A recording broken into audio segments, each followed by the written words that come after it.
welcome everyone to the Select Board meeting. This is a special meeting of the Select Board on Tuesday, December 20th. And we have the 5 members of the Select Board here and our town administrator, Brian McLean. We also have town council via the Zoom link, and that's Jenny Merrill.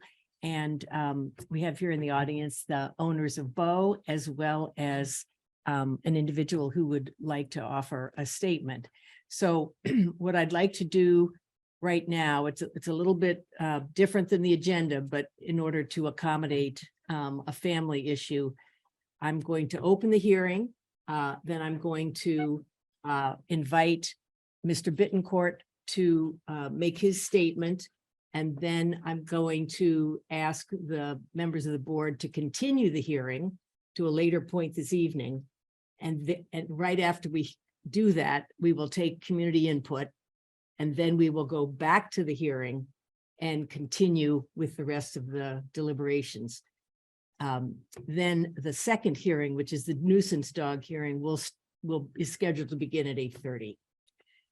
So with that opening, I would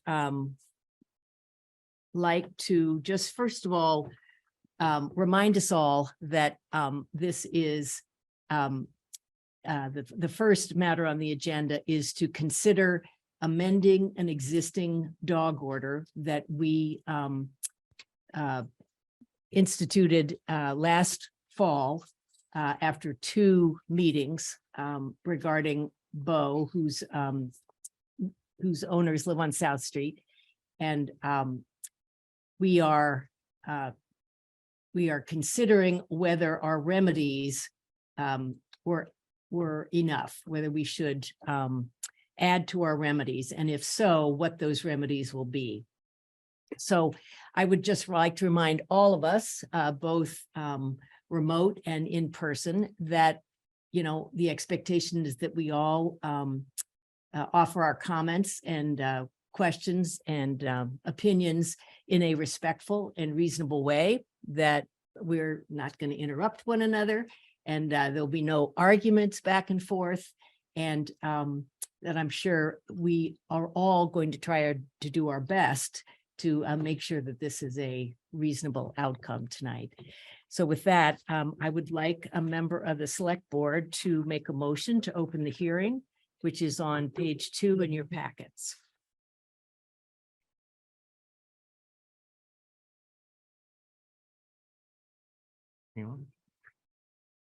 Anybody have it up? Okay. It's page 2 on the packet. You got it. As usual. Move to open the hearing scheduled for Tuesday, December 20th, 2022 at 7 p.m. at the Town Hall Clark Room located at 66 Westford Street, Carlisle, Mass. To consider amending the dog order issued on 10/21/2021 to Shauna Simic and David Pocuniat. I'm going to Bekinevich of 480 South Street by the Carlisle Select Board in their role as hearing authority pursuant to Mass General Laws, Chapter 140, Section 157. May I have a second? Second.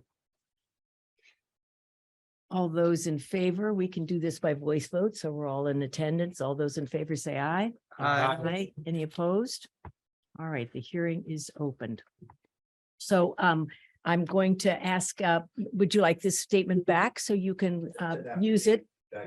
Okay, so Mr. Bittencourt, if you would come up to this mic, please, and introduce yourself and your company, that would be great. And for the audience, Mr.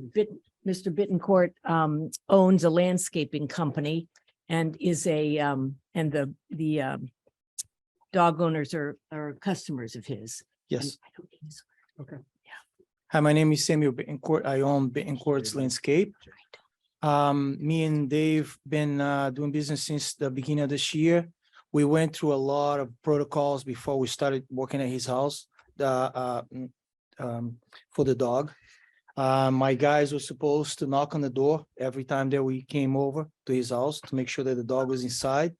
not outside in the yard, and make sure that Dave would either answer the door, or sometimes if Dave was not home, the dog would always come to the door. They would be able to see the dog inside the house. That would mean that Dave was not home and the dog was inside, not outside in the yard. This day, my guy was kind of in a rush because of another problem that happened with the machine, the house prior to David's house.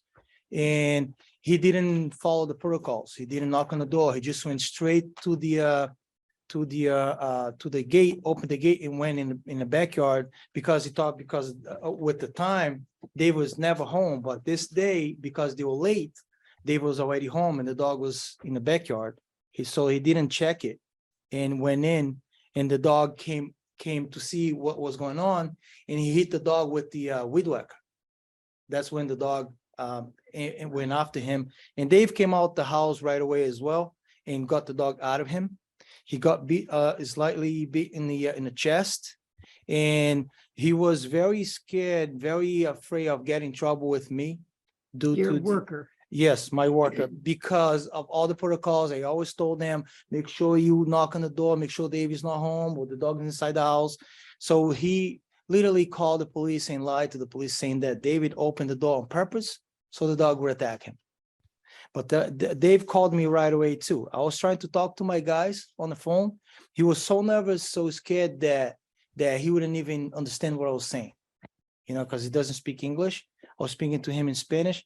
He wouldn't even understand what I was saying, and so he went to the hospital. We taking care of all his bills and everything. After that, I came to David's house. We talked about a few other things to do, and now we have a lock in the gate. The gate is locked at all times, and so they literally have to knock on the door so Dave can go there and open the gate for them every time they go to the house. We still service his house, still go there and everything. And one other thing that I was going to say is that I've been to the house many times with David in the backyard with the dog out. I can pet him, no problem, no problem at all. He's a very nice dog. The only thing is, of course, if you go into the house, into the yard with him in the backyard, he's trying to protect the house. And that was the whole protocol that we always, every time my guys would go to his house, I'm not afraid of saying that I always told the guy, don't forget, knock on the door, make sure David is home or the dog is inside the house. This day he did not. He actually, the guy he's no longer working with me. He got caught drinking at work. So he's also not working for me anymore. So he's not a reliable guy at all. So. Okay, Okay. thank you. Does anyone on the board have a question for Mr. Bittencourt? Okay, well, thank you very much for thank you, guys. offering your statement and being here Absolutely. tonight. Thank you. So I'd like a motion to continue the hearing to after we have the community input. I move to continue the dog hearing till after community input. Second.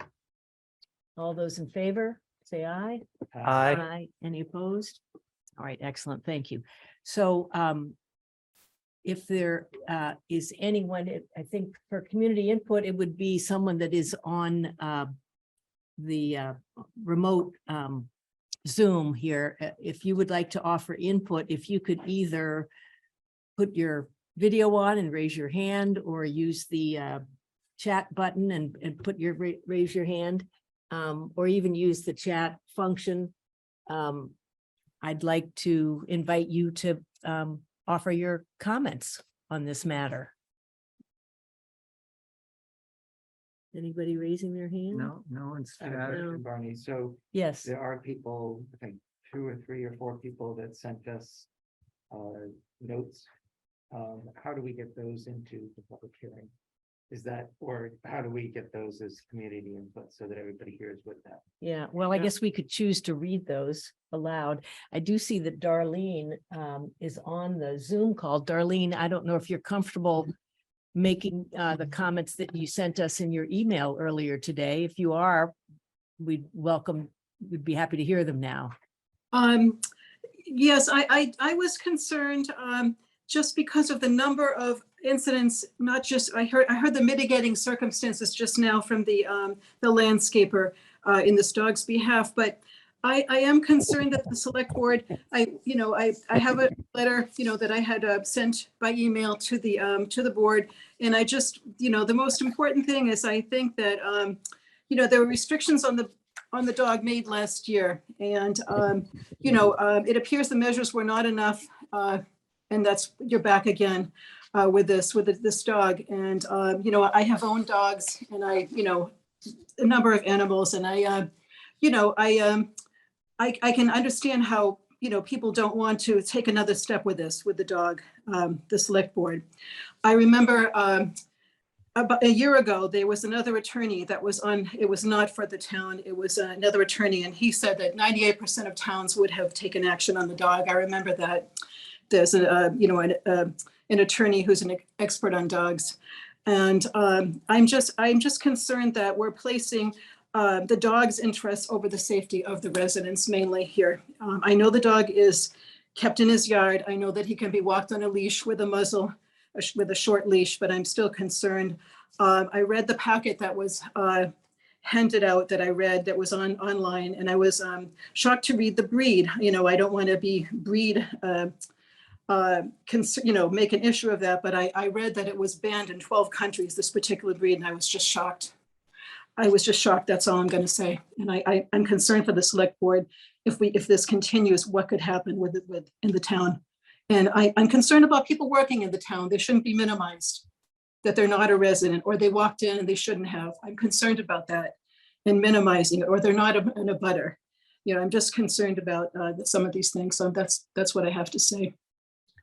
And sorry, I failed to ask you to state your name and your address, please, if you wouldn't mind doing that on the back end. It's Darlene Spence, and I'm on Carroll Drive. Thank you very much, Darlene. Okay. Is there anyone else who's indicated they'd like to speak during community input? I don't see anyone else. I don't have anyone. Pardon? I don't have anyone. Okay. So Nathan, I don't know if you want to, I found a couple of them. I'd be happy to read them. Okay. Yeah. So so just in. one yeah. is from Sarah Wengert, who lives on 65 Page Brook Road. It's fairly Can you long. hear him okay? No, you have to, sorry, Nathan, you have to speak up a little. I'm writing a response to the article titled "Select Board Considers Additional Dog Hearing After New Incident," published in November 16th, 2022 in the Mosquito. Though there are no details in this article, I am led to presume that this article is in reference to a dog named Bo, owned by Shauna Simic and David Buchanevich. The remainder of this letter is based on that assumption.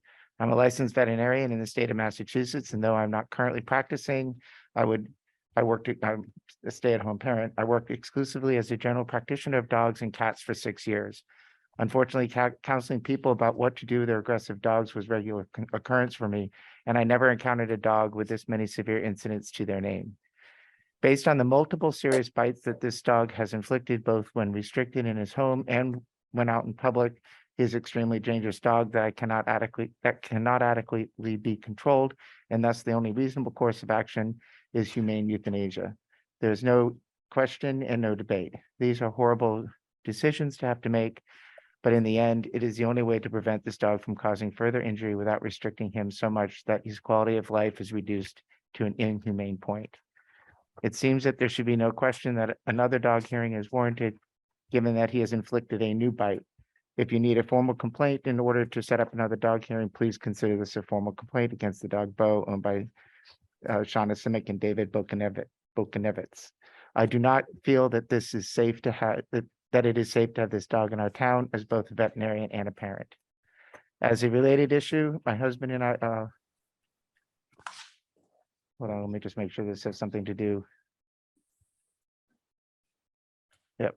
As a related issue, my husband and I were appalled that when we read the Mosquito article, Tempers Flare at Dangerous Dog Hearing, published October 13th, 2021, we considered writing to you then, but did not. After this most recent incident, we felt it was a necessity. That this article made it horrifyingly clear that the owners of the offending dogs were influencing the deliberations of the select board. The owner should never have been allowed to be present in the room if they continued to interrupt and cause distress to the deliberations. It seems that this was even to the point of threatening, which is absolutely unacceptable. I have many concerns about the whole situation, but in the end, this dog has unfortunately proven himself to be extremely dangerous after his numerous bites, several of which required hospital visits. It is a horrible thing to have to say and do, but this dog needs to be humanely euthanized. I know that this is an incredibly hard decision and no one should take lightly, but it isn't something that anyone is trained for other than veterinarians. The question that it always comes down to for me is, does the dog have to gravely injure or kill a child before someone does the right thing? Because if this many bites doesn't warrant euthanasia, then how many does? Is there truly another humane way that we can guarantee it won't happen again? I know that no one would ever want a child to be killed, but unfortunately, that is a question that needs to be asked. Please put an end to these Please put an end to these unnecessary injuries by requiring the euthanasia of this dog. It is the only way to have I'm sorry. It is the only way. I have to completely agree with the statement of Lou Coscolillo as published in the Mosquito. We're going to be here again in 6 months. This is the only shot we have from preventing it from happening again. Someone will get bitten again. I honestly wish I felt comfortable publishing this letter to the editor of the Mosquito, but given the apparent validity and irrationality of the owners in question of the last dog hearing, I do not think it was wise to do so in fear of retaliation. This feeling in and of itself incredibly concerning because I can only assume the members of the select board of that meeting felt equally as threatened. I'm sorry this was the case. Thank you for time and consideration. And then we have another one from Allison Becker.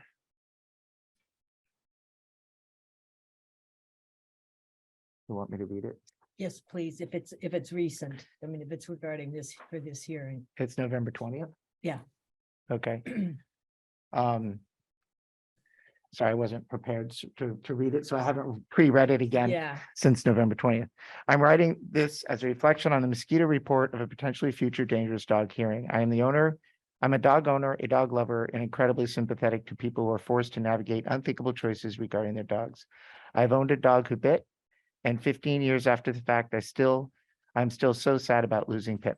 So when I say that I feel deeply for Shauna and Dave, I really mean it. This current situation is untenable and irresponsible. The dog hasn't just given warning bites. The dog has sent more than one person to seek medical care. The select board, with the exception of Luke, thought it was a reasonable solution to allow the owners who had given false identification to at least one victim to fortify their home and provide additional supervision.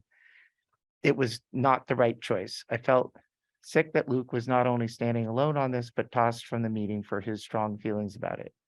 Of course, the dog was going to bite again. The rumored reason the last victim did not press charges was immigration status. This man was lucky that his injuries were not life-threatening. Actually, I feel that you were all lucky his injuries weren't life-threatening, or the whole town is lucky. But here is the thing, and this is the one that keeps me up at night and compels me to write this. Dogs aren't reasonable and they don't learn from mistakes. If put into situations where this dog feels threatened or feels that his people might be threatened, he will bite again, even if he's closely supervised. I wouldn't trust the dog at all. Shauna has 2 children, 5th grader and 7th grader. My son has known her oldest since they were 3 years old. I would sooner let him visit a friend with loaded firearms than to let him visit Sabella. Many kids play physically. They like to run, play chasing games, arm wrestle, jump around, make forts, hide and seek. How do you think Shauna and Dave's dog would view even the slightest physical play with these 2 girls? How would you think the dog would respond to any perceived threat that is merely typical child's play?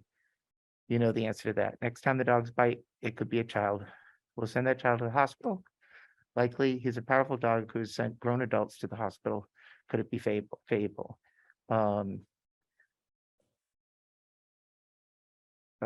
Then just rhetorical questions asked.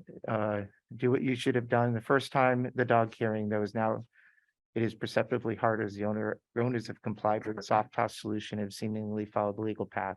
Apologize meaningfully to public and allow people who are duly elected to speak passionately about the things they believe. I know most of you personally. I know that you have good hearts and best interests in the town of your mind. This is a tough job you volunteered to do. I hope that you're willing to do it. There needs to be a hearing.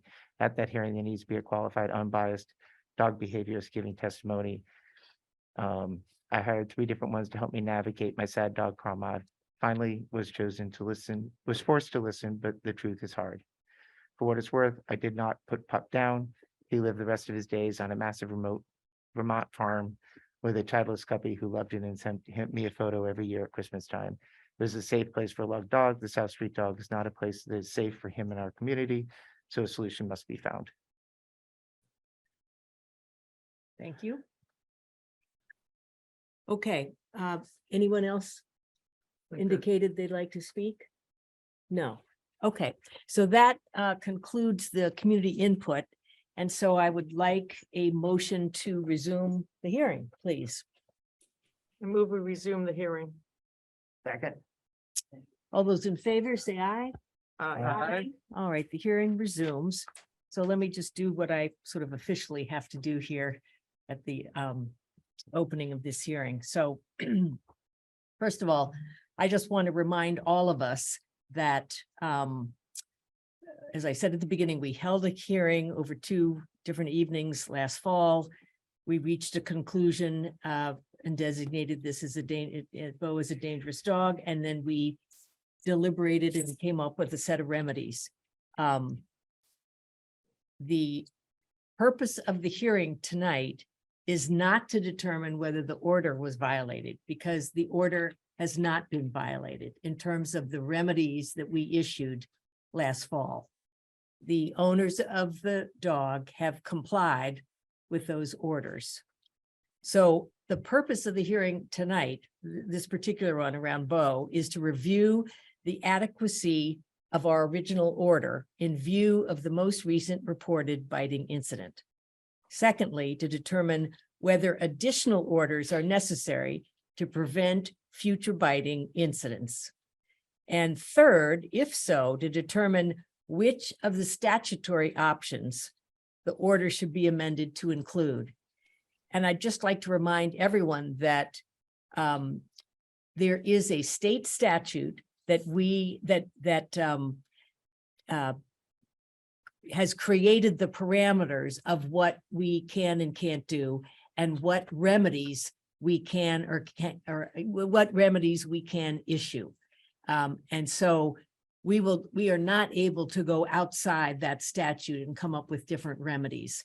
And we'll review what those seven remedies are as we when we get into our deliberation.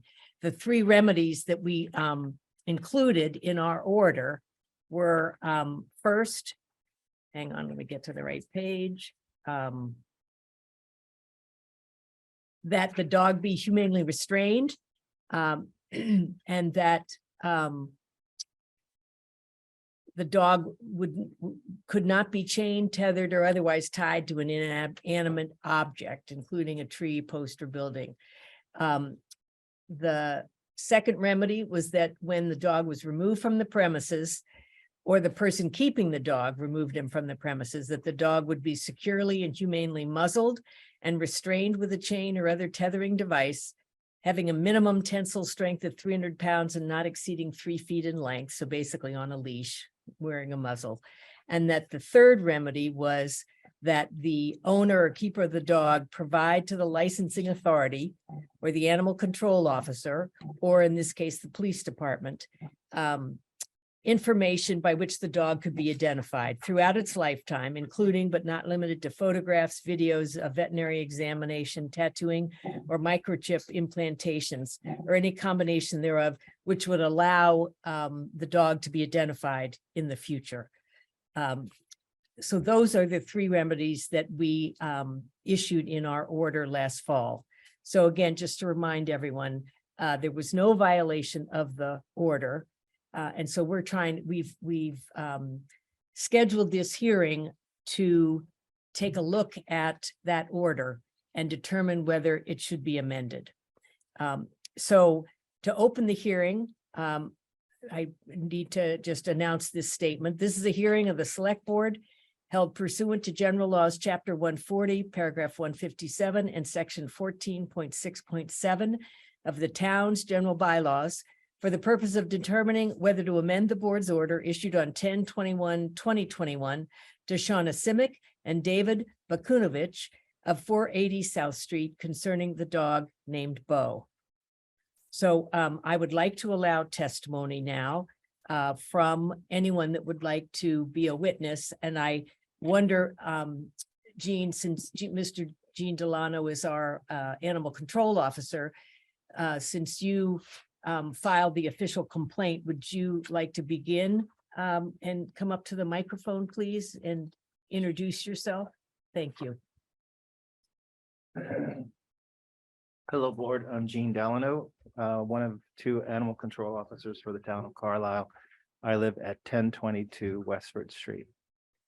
I received a notice another biting incident that happened at 40 South Street, actually the evening before I received the bite report. As a matter of course, area health centers are required to submit a bite report to the town whenever a patient presents it in their town for treatment for an animal bite.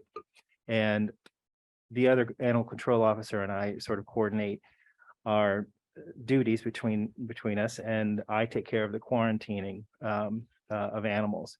So, which is why I've appeared so many times in this role in this particular case.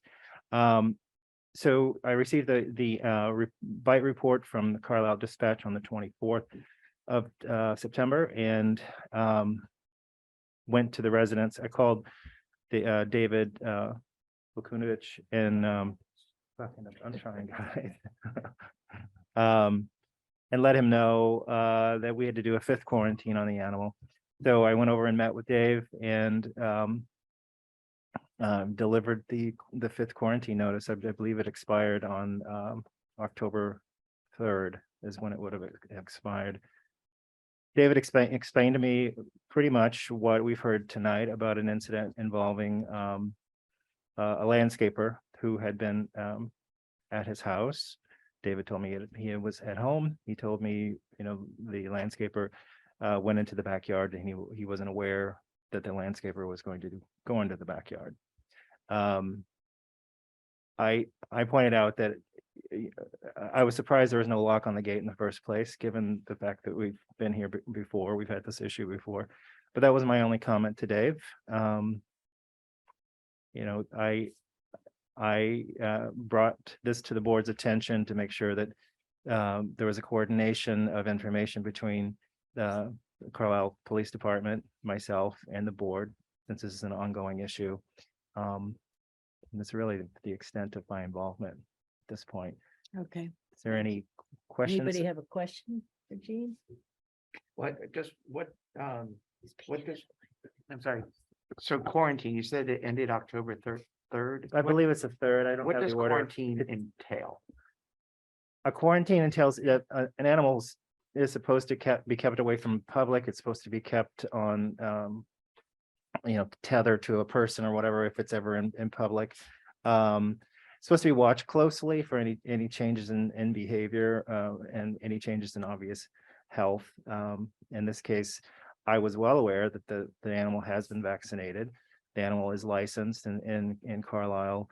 So we have all those records. So I wasn't really concerned about whether or not there was a rabies exposure, but as a matter of protocol, especially since we have a bite report that is sent to us, we have to act, and it's just standard procedure for us. Okay, so it's an in-home quarantine with the dog. Well, wasn't they're taken allowed, somewhere you're else. allowed to take your animal off your property, but it has to be on. Yeah, but it wasn't, you're not taking it somewhere and quarantining it. No, Okay, no, okay. no, not in this case, no. But given, Gene, that the order was in place, it didn't add anything to the order. It didn't, it was just another, it really was a paper issue for me. And also it kind of generated my concern again, because here we are again with another bite. So, but they, as far as I know, the quarantine, they applied, they followed the rules of quarantine. I didn't see anything that they hadn't, and here we are tonight. So, Okay, okay, thank you, Jean. thank you. And so, Sean or Shauna, sorry. Or David, would you like to come up and either one of you, just talk about where you are and,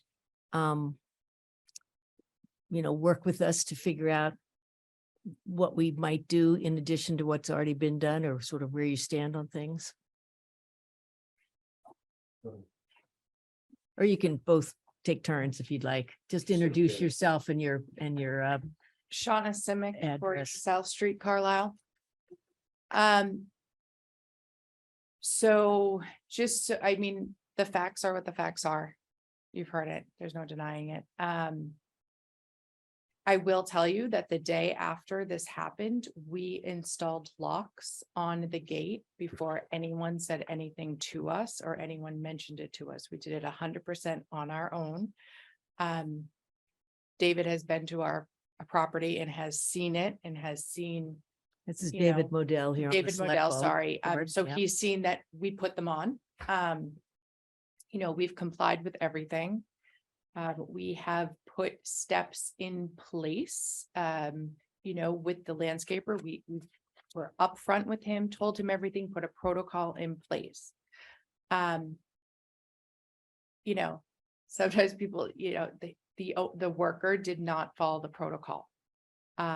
It's a little bit frustrating that, we're getting in trouble. The dog is getting in trouble for it a little bit for someone else not obeying the rules. I mean, if there's a sign that says, don't jump off the cliff and you jump off the cliff, I'm going to get in trouble for that. If there's a hole in my property and there's a sign that says, don't walk here, you're going to get a hole, and they walk into the hole and get hurt, I don't get in trouble. It's on the person.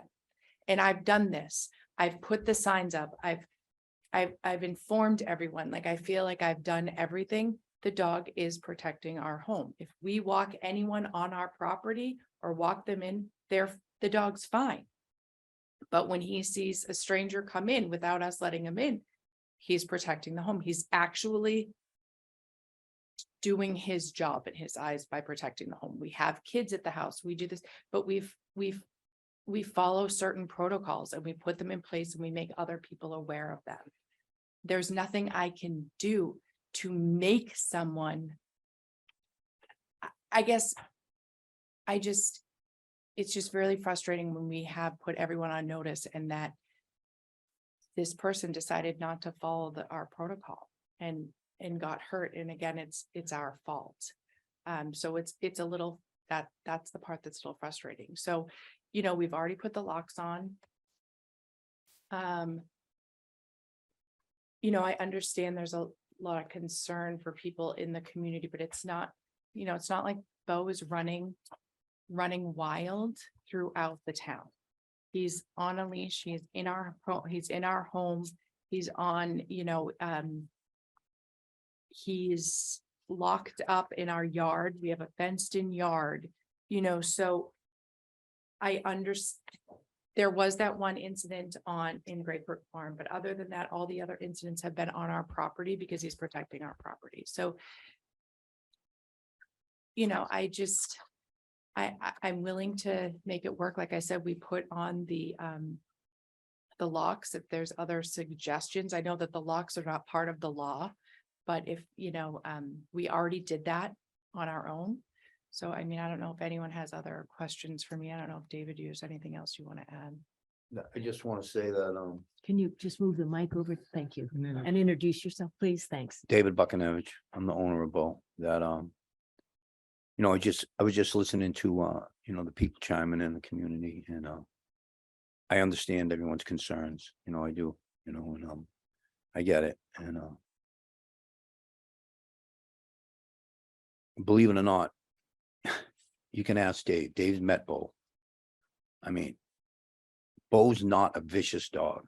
If Bo got loose and ran the streets of Carlisle, if I brought Bo in this room right now, okay, he would walk up to you with his tail wagging and lick you. All right. We didn't train Bo to be protective. Okay. It's just in him. He can't help himself. If you enter his enclosure or you enter his property and he doesn't know you and you act a certain way, like hit him with a weed whacker, he's gonna react, you know? I mean, I don't know what else to say. I don't know.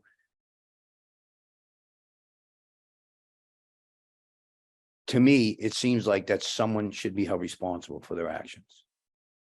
All right. I feel really bad for the kid who got bit. I really do. And that day I felt really bad. And I feel really bad for anyone who got bit. That day I got home from work. All right. I let the dog in the yard. Okay. I gave him a bone. Him and the little dog were both in the yard. I gave them both a bone. I was there. You know, I was there when it happened. I heard the lawnmower start. Okay. I mean, the weed whacker or No, lawnmower? the lawnmower. Okay. This was the problem. They started the lawnmower on the truck and drove it off the truck. Okay, if they didn't start the lawnmower, if they walked over to the gate, they would have never gotten the yard, because Bo would have started, the little dog would have started barking, and they would have seen the dogs in the yard. Okay, even if they violated the protocol. But the lawnmower was running, so the dogs didn't hear them. Seconds, when I tell you seconds, right when I heard the lawnmower start, I jumped up, I ran to the backyard, I opened the door. Bo was standing on the deck. The kid was already in the yard. He was standing there with a weed whacker in his hand. All right. I looked at Bo and I said, Bo, come. He dropped his bone. He started walking to me. All right. Exactly when that happened, and the kid still didn't look up. He had headphones in, he was listening to music. He never looked up, and he still didn't even know I was at the door. He had the weed whacker. He started to do this to the weed whacker, started to pull. Comet saw him, our little dog. The little dog. And the little dog started barking and ran at him. So Bo ran over there. That's when he poked him with the weed whacker. The kid walked backwards. He fell down. Okay. Bo bit him in the chest. Then the kid rolled over. Bo bit him in the butt. I grabbed Bo. It was over in seconds. The kid went out the door, shut the door. I put Bo in the house. I was horrified. Horrified. You know, all I'm thinking now, you know, I want to make sure the kid was all right. He made sure he was all right. He had a cut on his chest. It wouldn't even have got that far if the kid didn't start the lawnmower.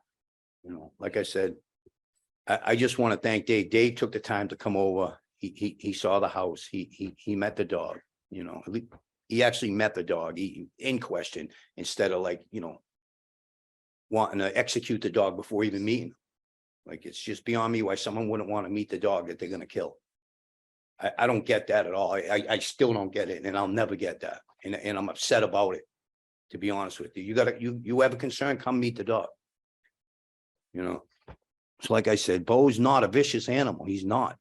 Regardless of that, you know, there's plenty of people that had plenty of issues, and plenty of other animals that had issues. That doesn't make him a vicious person. He's protective. There's a difference. I spoke to the head canine officer in Winchester Police. You know, if you saw me walking Bo and you came up to Bo wagging your tail, Gene did. Gene saw it. The dog would wag his tail. He doesn't like growl and bark and if he sees someone walking towards him. He's not that type of dog. He doesn't do that. You could walk up to him and pat him. He's not a vicious, you know, like animal that would just kill. He's not that type of dog. He's not. He's protective. There's a difference. There's a difference. That's all I'm trying to say. And it doesn't say that in the mosquito. For all the people that are reporting and they're writing, they like, all they're reading is exactly what happened. Like, he bit someone. That's all they know. They don't know the circumstances. Last time the person came in our home. He wasn't supposed to come in our home. He came in our home. All right. Bo saw him. He ran out the door. Bo chased him. The kid left the door open. Bo ran outside. Like, is that the dog's fault? He came into our house. If he shut the door behind him, Bo would have never got outside. Then he attacked Bo with a rake.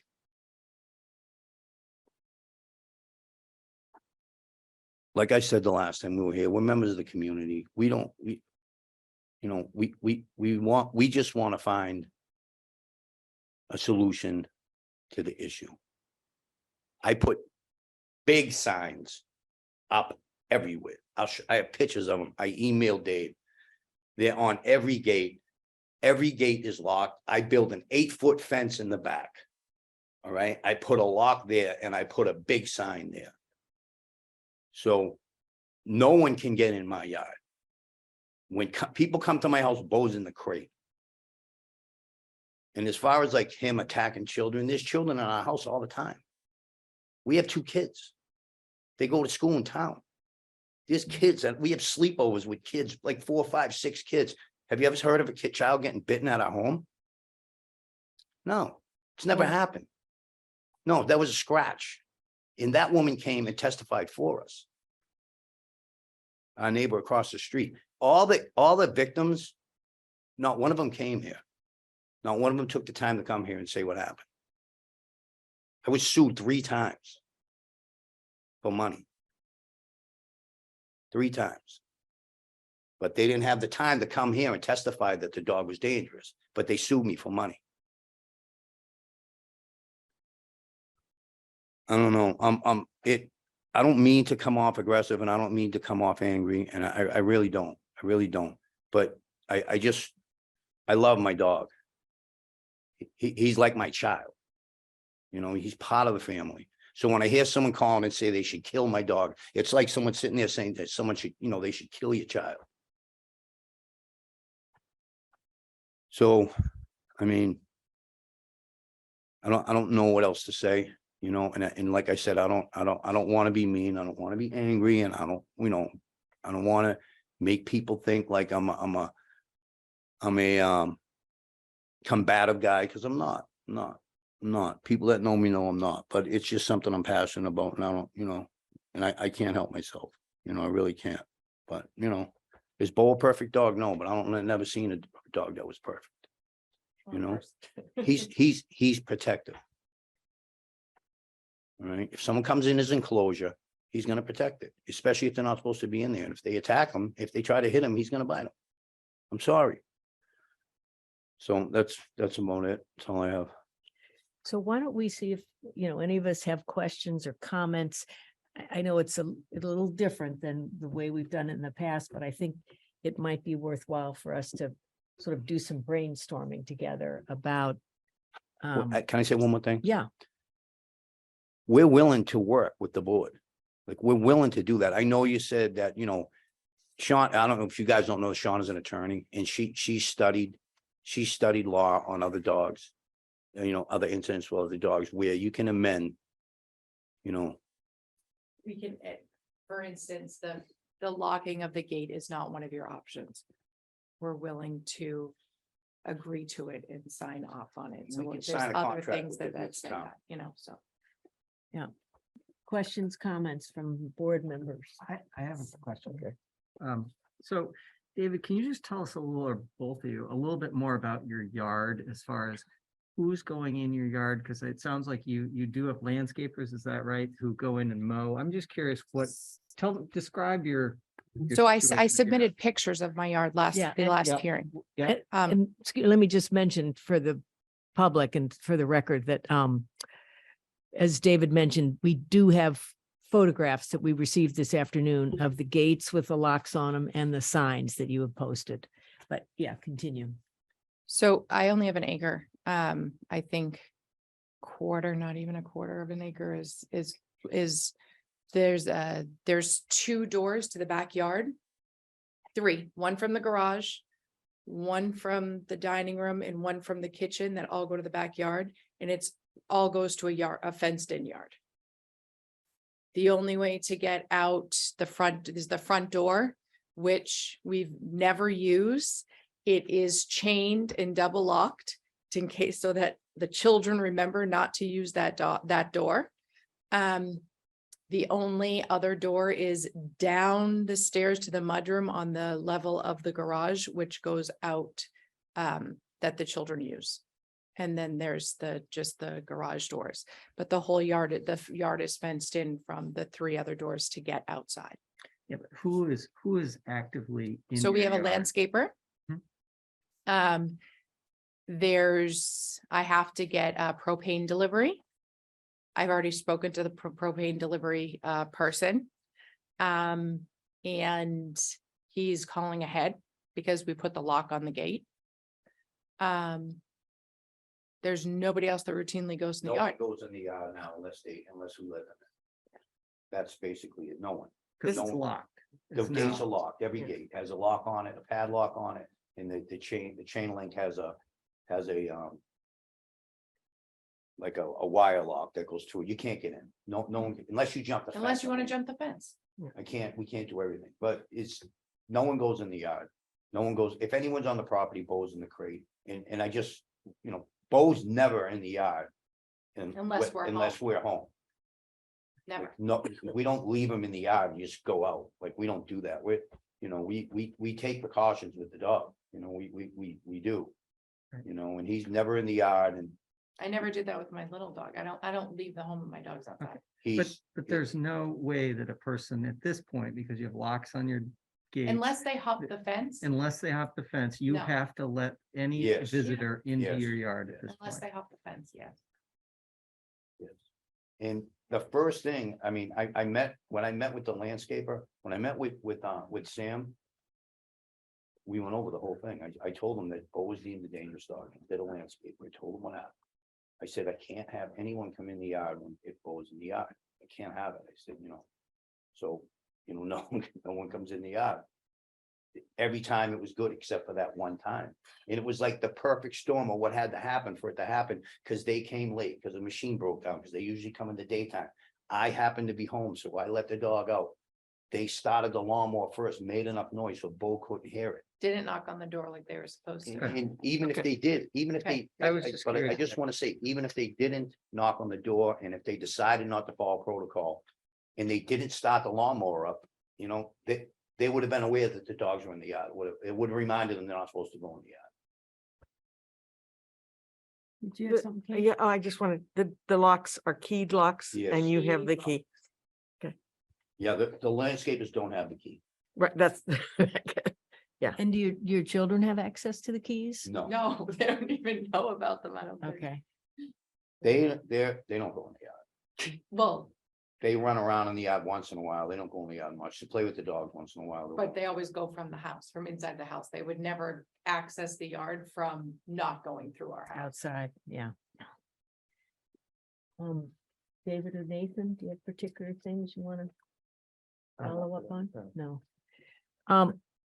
So, I appreciate that you've said you've already put locks on and you're willing to have that be included in an amended order. We have, there are 7 remedies allowed by the statute, and you probably looked at it, Shauna. Yeah. So we put, of the 7, we put 3 of those 7 in the order last fall.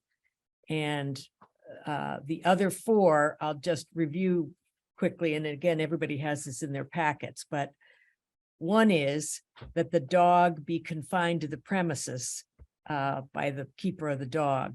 And so the confinement means securely confined indoors or confined outdoors in a securely enclosed or locked pen or a dog run area. And further, that the pen or dog run has a secure roof, so it's a full enclosure. And that there is also sort of proper shelter if the dog is out in bad weather.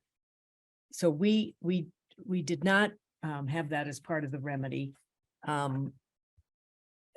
And I think, is it clear sort of what that part of the statute is talking about? It's basically a fenced in yard with a fence roof. Yeah, or inside the current yard you have, you create a smaller enclosure that has it's enclosed all the way around, and it maybe has a dog house in it or something. So the dog, if it were to rain and he The was dog outside, stays in the house. He doesn't if sleep the outside. weather's bad, We don't yeah. leave him out there. Okay, but He you just wouldn't goes put to him, the so bathroom. anyway, I'm just Yeah.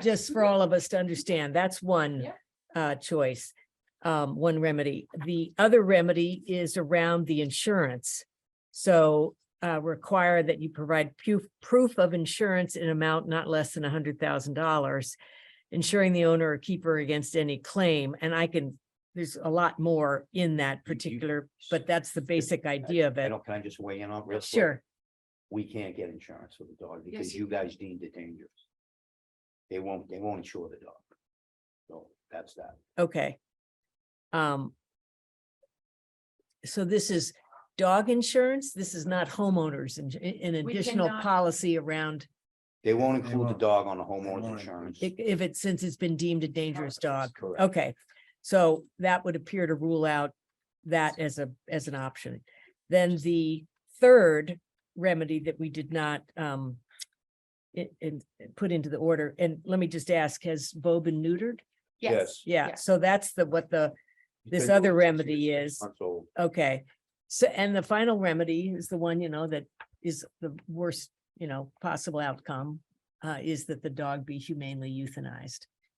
And so, I guess the question is how you would feel about the second remedy, about having some kind of additional fully secured enclosure that the dog is in when he's outside without one of you with him.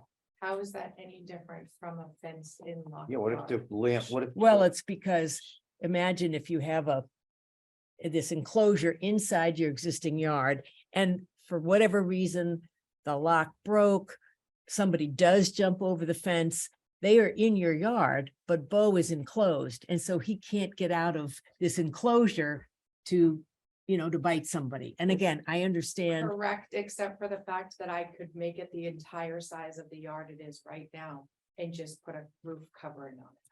well, And that is the same thing. It's, All I have to do is put a roof covering. well, on it. but that would keep somebody from being able to go over the fence. But it doesn't ensure that A, that something with the gate couldn't happen, or B, that somebody, unless you're gonna run it from the fence up and over. I mean, It'd be more the equivalent of the crate in your house. but Right, just I could- larger. But larger, I could do an entire crate the size of my yard. It's the exact same thing without a roof. I think it's not productive for us to figure out how many angels dance on the head of a pin legally. I think the prime issue, okay, is of the 7 remedies, we've already chosen 3 and the owners have complied with the 3. One of them is irrelevant, neutering, because it's already neutered, so we can toss that out. One, we're told, is impossible to do, the insurance. Maybe it's possible, but let's just accept for now. With money, everything's possible, but It could be possible. maybe it's an expensive option. What is it? We could bond, we could require a bond, I suppose. I mean, there's things we could do if we felt that we needed to put money aside in case there's a future incident and reliable. I think the criticisms I'm hearing that are written and spoken, money wouldn't cover those things, right? Somebody dies, it doesn't matter what, 100,000 is nothing. So to me, that's a lot of work with not a lot of remedy. So we're down to euthanasia or some extra thing in the enclosure. Now, double fencing is not referenced. Double fencing is belt and suspenders, but it's not referenced, but we could require that.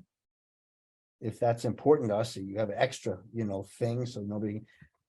I don't believe, I've not heard any evidence that Bo is even capable of jumping the height of the fence. Right, so roof thing is probably kind of silly, honestly. Double enclosure might be, except, that might be something, but so I think we should boil it down to like the things that are actionable and not worry about. To their point, they're willing to work with us, not whether the losses Yeah. isn't that. Yeah, and I consider the fact that they put the Locks. locks on the gate, somewhat equivalent to that. I'm just sorry you didn't put them on earlier. So are they. or that we didn't think to That we didn't think include to that in the to order. include it yeah. in the order. And of course, and I hate to keep on dwelling on the yard because I'm also worried about what could possibly happen in the house. And you do say that you have the dog crated when you have people there. I mean, because that's something that I would like to really encourage you, if I can't require it, to at least encourage you to do, because it does worry me. Well, I would say the following from my observation and my own knowledge of dogs. I think Bo is fine when his owners are present. That it And may there- be, but there's as an it issue may be, about I'm people coming concerned in about with the the- children roughhousing and things like that. Well, And, that's what Okay. children do. Can I, No, can, that's- can I, No. yeah, I want to No. say something. No, Why? it's not necessary. Listen, if we have kids at the house, all right, It's not I necessary. take the dog. You're Just gonna say that. The other thing that I wonder, how you would feel about this if, when Bo was out in the yard, without you, if, having him wear a muzzle. Since he's wears a muzzle when you take him out for walks or on a leash. And I know it's not, the perfect life for a dog, but I think looking at it from the standpoint of, public safety, we know that he is a dog that will bite when, someone is on his property that he is trying to protect you from. We know he will bite, and we know he'll be aggressive.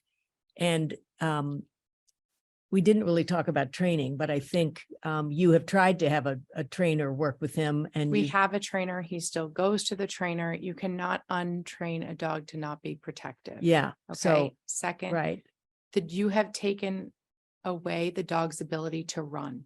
The only place the dog can run and I can throw a ball to the dog is in my yard. Mm-hmm. If you muzzle him, that is the only play that dog has. Well, I'm saying maybe it's when you're not in the yard with It's him. when you're not in the When yard with he's them. outside on his own or with the other dog. So you're not there. So there's nobody to throw a ball to him. He can still run around. He can still sniff, he can still drink water. But it ensures, It Did he- doesn't. If I'm sitting on my back deck and the dog is outside and someone breaks in the front gate, I'm not going to see him breaking in and coming in. What do I do? well, we can all come up with an exception, an extreme exception. I'm just asking, this would be an additional precaution that I think is pretty significant in terms of keeping a dog that we know will bite an intruder. And But what you just said, not one even an thing. intruder. if You just said one of your- intruder. The dog is supposed to protect us from an intruder. I mean, I guess that's the wrong word probably because, what if your daughters are running around outside and there's a new friend there, and for whatever reason, Bo feels that friend is a threat? Or would it be loose outside Stop. in the yard? If they were outside running around? Or, what if the door opens and the door ends up being open and anyway, I guess. Yeah, I guess I there's just no, think it's not, that I guess that's it's not fair to the dog. helpful to argue back and forth, No, but I think I'm- that's I'm not not something arguing. I'm to- just saying, yeah, consider. in the dog's own enclosure, now we're gonna put a muzzle on it. I just don't think that that's fair to the dog, because the dog didn't do anything wrong. The kid hit him with a weed whacker. And the kid, he entered our property when he wasn't supposed to. If he knocked on the door, we wouldn't be sitting there. Like it's But you- written, Right. written right there in the affidavit. If he knocked on the door, Yeah. we wouldn't be sitting here. Yeah, I don't understand. So it's not the dog's fault. So why are we punishing the dog some more? well, because we're not punishing the dog. We are trying to ensure that there's not a biting No one can incident get back in. again. And whether the biting incident happens on your property or it happens off your property, we're trying really hard to figure out a solution other than saying the dog needs to be euthanized We to have- allow you to continue to have your dog, but still to reach a higher level of safety. But all this is happening on my personal Yeah, property. I understand that. Which is Yeah. totally different because I read 20 cases in all of Massachusetts of dog hearings, and all the other ones were off their personal property. They were all attacked on public property. Every incident. These are all on our personal property, All but one. all but one. Correct. Yeah. So what you're trying to do further by muzzling the dog is to stop something from happening on our personal property. You're Mm. all worried about, the citizens, I understand, but if they're not on my personal property, it don't come into my personal yard, then it's not there. There's no concern for them. If they're safe.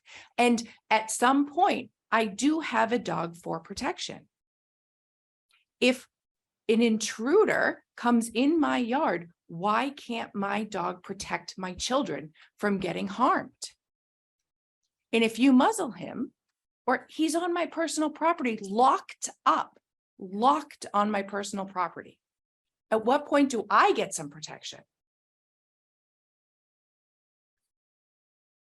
Anyway, I'm So I putting think that out I as think that another gets back option. to, I think it gets back to the enclosure, right? I think,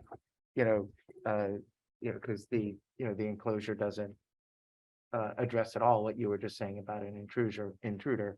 The enclosure would be a pen within the yard where Bo could be, where they were locked. Presumably not an enclosure where the landscapers are going in. Presumably it's not the entire yard. But I think the idea is that it is an enclosure where other people are not going other than the family, right? I think that's kind of the whole point of that separate enclosure within the yard. But I don't think, what does the rule say? It doesn't have to be an enclosure within an enclosure. No, it So does. I can You just put it in front enclose yard if my you want. entire yard. And we're doing the exact same thing. Right, I could ask Jenny, I don't know, Jenny, do you want to comment on the specifics? This is Jenny Merrill, our, town council on this matter. I'm just reading what you had included in your memo to us, but is there anything more you want to say about that second remedy in the statute? Yeah, I mean, if the remedy is pretty clear, if you read it, and if you adopted that second remedy, I think they could decide how to implement it. If they wanted to put a whole roof over their entire backyard and bury the fence by 2 feet, or have a floor, it would meet that requirement. If they wanted to put it in their front yard and keep their backyard open, that would meet the requirement. If they wanted to put it an enclosure within their enclosure, that would meet the requirement. I think the requirement is clear, but you don't have to dictate the size of it or where to put it. Yeah. So what's missing from what you have now is the secure roof. And if there's no floor, that there's a floor secured to the sides, and the sides are embedded in the ground for not less than 2 feet. And that the dog has a way to be protected from the elements. But it doesn't say what the roof has to be made of. Bo's Stop, never stop, escaped out of the yard, stop. never dug out of the yard, it's never got out, I don't, shit. I don't know. Does it say what the roof has to be made of? No, it could be, Mm-mm. So I can It just could be cover a huge piece chain of link. plastic over the roof. And I have a roof. A plastic over the roof of what? I can just take my entire yard. Right now, my closed in yard, and just stick plastic. And there's my. I mean, from the fence, just straight across the top of the fence? Yeah. Well, it says secure. I don't know that Rip ties, I guess that would be, that complies. I mean, we put locks on the gate, we put signs everywhere, if you ignore a sign a that's this secure big roof. and has a dog on it growling and barking, and you still enter our yard, I And mean, says it will, it it could says. end in death. Okay. Anyway, that is the specific remedy Okay. that we have that option, as David said, or the option to euthanize the dog and, well, or something else that we want to add to it. That we Is there think another is- option too? Leave it as is that an option also? Yes, for us, Yeah. yes, rather think than Make make sure the that- order at all. It seems to me like Correct. everyone has their mind made up. no, I don't think that's. I don't know where you got that impression from. I thought I'm we started, sorry, I this- don't- I'm Maybe sorry, this work. I'm I sorry. thought we started this whole thing with you saying that you wanted to work with us I on do, this, and I that, do wanna it's work. not the attitude that I you have. know, I just. Yes. Okay. All right, you're right. Right, we're trying to- Don't do it. We're trying to figure out if there's a way to make amend our order to make it more effective. And you've already done one thing, which is to put locks on the gate. Yeah. And we're considering, is there something else that we could order? And the choice that we have two choices. I don't, I just add one more thing. Is the locks on the gate, don't believe that that's adequate? That's all, I'm just asking. We're gonna have a All right, conversation. thank you. Yeah, Okay. so if someone from the board has any other questions they want to ask of Shauna or Dave, we should do that. And then I don't think there's anyone else to offer any testimony. So then what we'll do is we will close the hearing or determine whether we're ready to close the hearing and deliberate tonight, or whether we want to continue the hearing to another date and to make our decision. Actually, And we have 22 minutes until the next hearing is supposed to begin. So is there a sense of the board that we're ready to close this hearing and deliberate? I'm ready. I'm ready. So I guess I would say I'm okay closing the hearing and beginning the deliberation. I think it's a big decision. I'm not sure. Yeah. I'm Well, not we'll be- sure that we should, Finished with our deliberations, take this lightly and Yeah. and feel pressured to decide You don't something need to tonight, conclude. right? decide. Okay, and Jenny, that's that's perfectly fine for us to do in terms of the requirements, correct? Sure. Okay, great, thank you.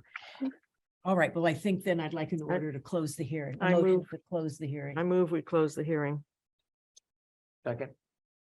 All those in favor say aye. Aye. Any opposed?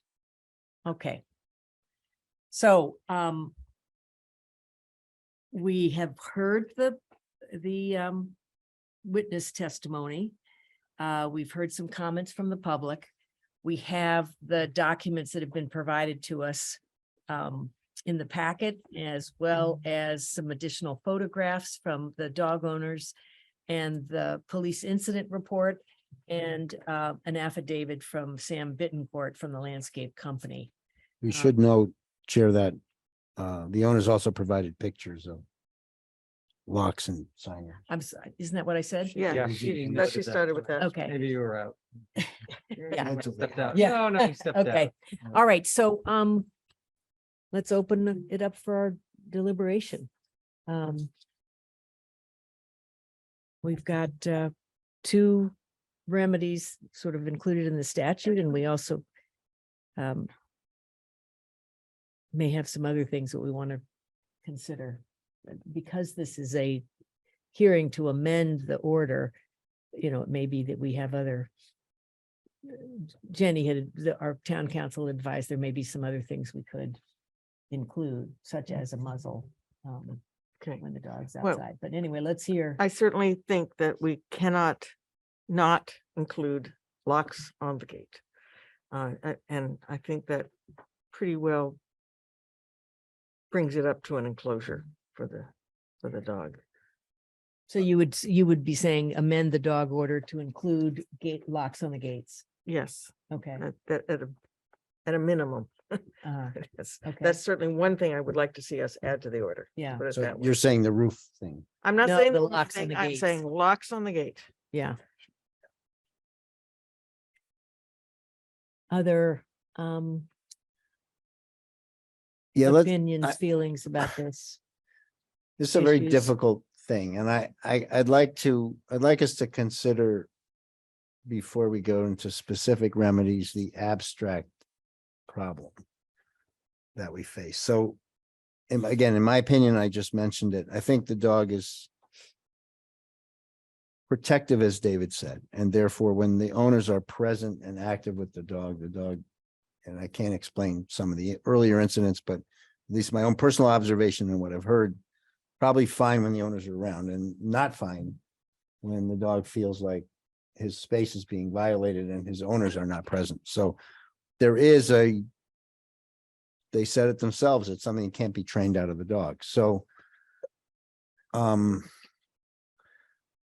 we have to also assume that people are people and they make mistakes. Now, best efforts, signage, of course, but mistakes do happen, right? So that's human nature. If I don't know how many dogs are in Carlisle, I guess, Hundreds. but hundreds of dogs, at least maybe 1,000 dogs, right? And we all have dogs. And if every dog that we owned was that protective, what kind of community would we be in, right? That's a real problem. I don't disagree that people have a right to have pets and take care, and that dogs might be protective of their premises. I mean, that's natural. Okay. But just think about it. If every single owner had a dog that behaved that way, this would not be a great place to live. It would just be dangerous because there'd be too many. So I don't think that by itself is enough of an excuse. I'm very sensitive to the dog's life. But I just have to say that extrapolate it to everybody. We have to be fair because we're in that position. We have to apply the law evenly or remedies evenly. So I just saying what I said, that humans are human. They're going to make mistakes, whether it's people coming to service or owners or kids or who knows what. And dogs are dogs and they're going to be like dogs. And we just have to figure out something that takes into account that. Well, and we don't want single point failures. Yeah. So, and this is what the lack of locks was. It wasn't just a sign and a gate, which is not locked, is not adequate. If there's too many, I mean, a child could have walked in, obviously the service guys, either knowingly or unknowingly, doesn't matter. Too many accidents waiting to happen. So obviously this puts another, roadblock. A muzzle would be another level of security. Obviously the dog run would be another one. There's lots of different levels of, Barney alluded to, one area, which is what we could distinguish between what's required when the owners, not only, I mean, we're already clear that when the owners are not present, the dogs can find insight. But we did leave gray that they're in the house, but the dog is outside. So we could go to a remedy that's less cumbersome for the dog, more cumbersome for the owner, which is the dog, you must be with the dog when you're outside. or well, it could be it's either muzzled or you're out with them. Or, because if That's that true is too. too Yeah. onerous, then they, Yeah, then they make the decision. Doesn't have to be. that's true. Travis, do you want to offer any thoughts on this? No, I think that's what David's brought up, really thoughtful in how you're approaching it. Got to think of the big picture here and how everyone is impacted by this, but be fair to, not just this dog situation, but how we'd be consistent with everyone. And I don't know, I think, the locked gate is an essential component. I think no matter Yeah. what happens, with any decision, we should I wasn't on the board, but we should have required that locked gate at all times. I might even specify, a key lock or, something that is more, just so it's not some deadbolt that you slide over, just so there's no ambiguity about what we would want to see. And I think that's totally reasonable. And they did too. They put it on. So, I do think that there has been an effort. And I kind of, I don't know, I do understand the argument that, your dog, you love your dog, but your dog protects you too. And that's a function of, or, part of the inherent part of a dog, whether they're biting. And you've made that distinction, David, about the, if all dogs were like this, Carlisle would be a different place. So maybe, and this dog has been deemed dangerous. I don't know. I think, the latest thing that I heard about, if the dog's outside, that you're either with him or that he's not, he has a muzzle on. If you're not with him in the yard, seems kind of reasonable to me as for a dog that has been deemed dangerous. I don't think you can, undo the dangerous hearing on this, but, I think that's a logical step in this process. I don't know. That's what I think so far, but this is complicated. This is not easy. Not easy.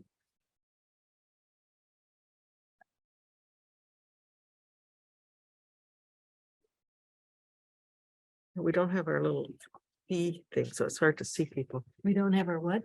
We don't have the V table, so Oh, so we can. having see each trouble other. seeing Yeah. people Okay. down that end. Yeah, no kidding. So I think, Yeah, go ahead, David.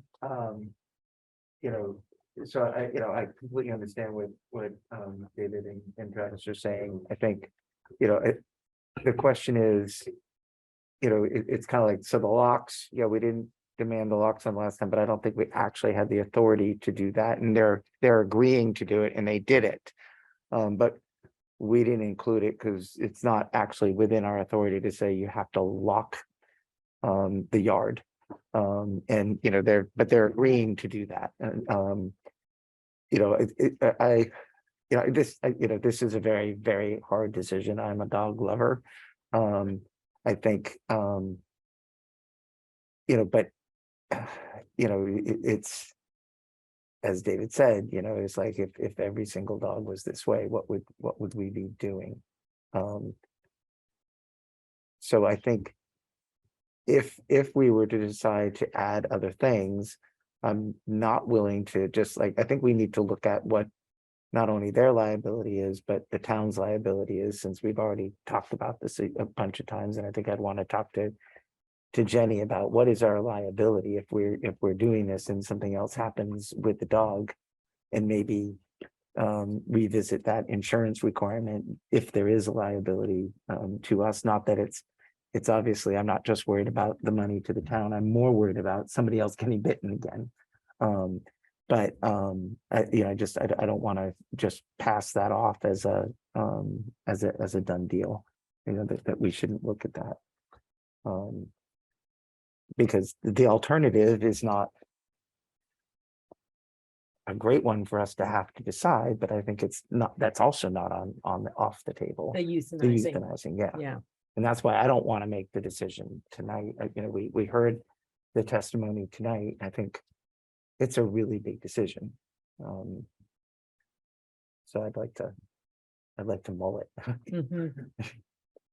Mhm. Jenny, do you want to, I don't know if you have anything briefly to say about the liability issue for the town, or the requirement that the owner have proof of insurance in an amount of not less than 100,000.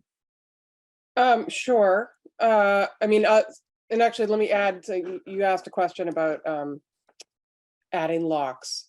I think it's perfectly reasonable to add that to the order. And I think you could even say that part of your order that the dog be humanely restrained, interpret that to mean, you're right now they're restrained by a fence. And if you say by a fence that's locked, yeah, I don't see a problem with that at all. I have heard from multiple people that it is difficult, if not impossible, to insure a dangerous dog. The statute's not perfect, and and insurance companies, will do their best to avoid paying a claim. So if they know there's a dangerous dog, I think it is probably reasonable to expect that they would have difficulty insuring it under their property insurance. As you say, I mean, money can usually buy you something, but I would believe it would be difficult. With respect to the town's liability, that is a question that's highly fact dependent, but I can point out that the town is protected to a large extent by the Mass Torts Claims Act, which generally, keeps claims to $100,000 or provides governmental immunity for certain decisions. And in any event, there's probably some insurance coverage there too. But it's a really fact specific question to get into more than a broad brush. But there are some Okay. protections in place. Okay. Thank you. You're welcome. Well, yeah, my, I share the feeling that this is it's a very difficult decision. And, again, I certainly understand the desire to, have a family pet that you can, have as part of your family, and that, a dog will be protective. What just troubles me, what worries me enormously is the what if. and we just can't ensure that there, we can't be absolutely certain that there is a way to make sure the dog doesn't bite somebody again. And so I feel I am not arguing for euthanizing the dog now, but I do feel strongly that we need to come up with the most the strongest remedies that we can think of, that we can put into the amended order to guard against, human nature and just the potential for something to happen, for an accident to happen. So it sounds like, though, we at least I think I'm with Nathan on considering this until the next meeting, or maybe we even call a special meeting to just conclude this. But I'm curious, David and Travis and Kate, would you agree with that? Or do you want to, are you feeling like we should conclude and make a decision tonight about the amending the order?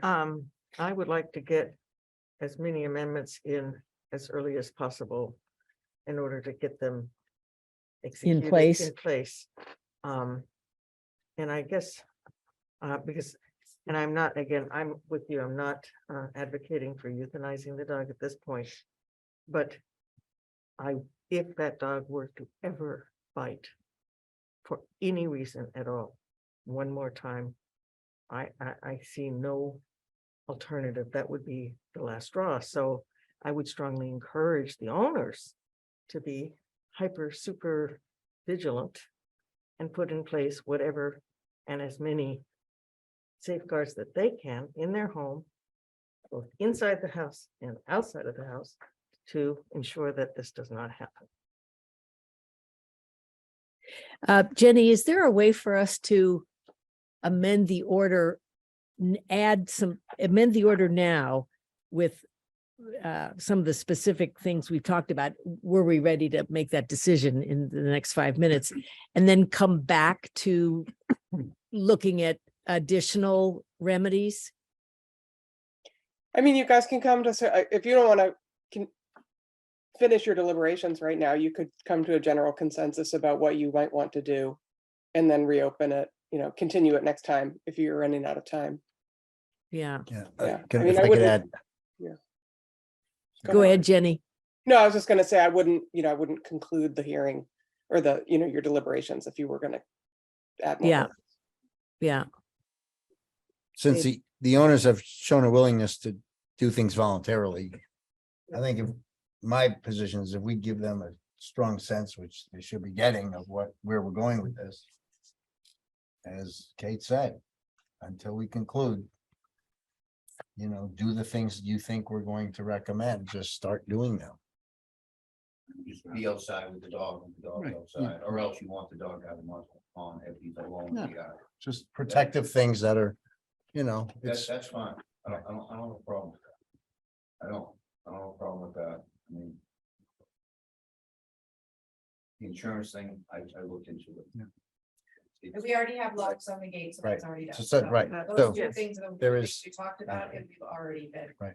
We've already been doing one of them on our own. Which we The other one is appreciate. structured. Yeah. Gene, I don't know if I can ask him outside the hearing, but I thought you made mention at some point that you thought the signs should be larger. We got larger signs. You already. did. They'll put more. Okay. There's Is that more. what the photos we got this afternoon, are those the larger signs? I sent them all, showed them. Oh, okay. I have them right there. I took pictures. today. That's okay. You can send them to us.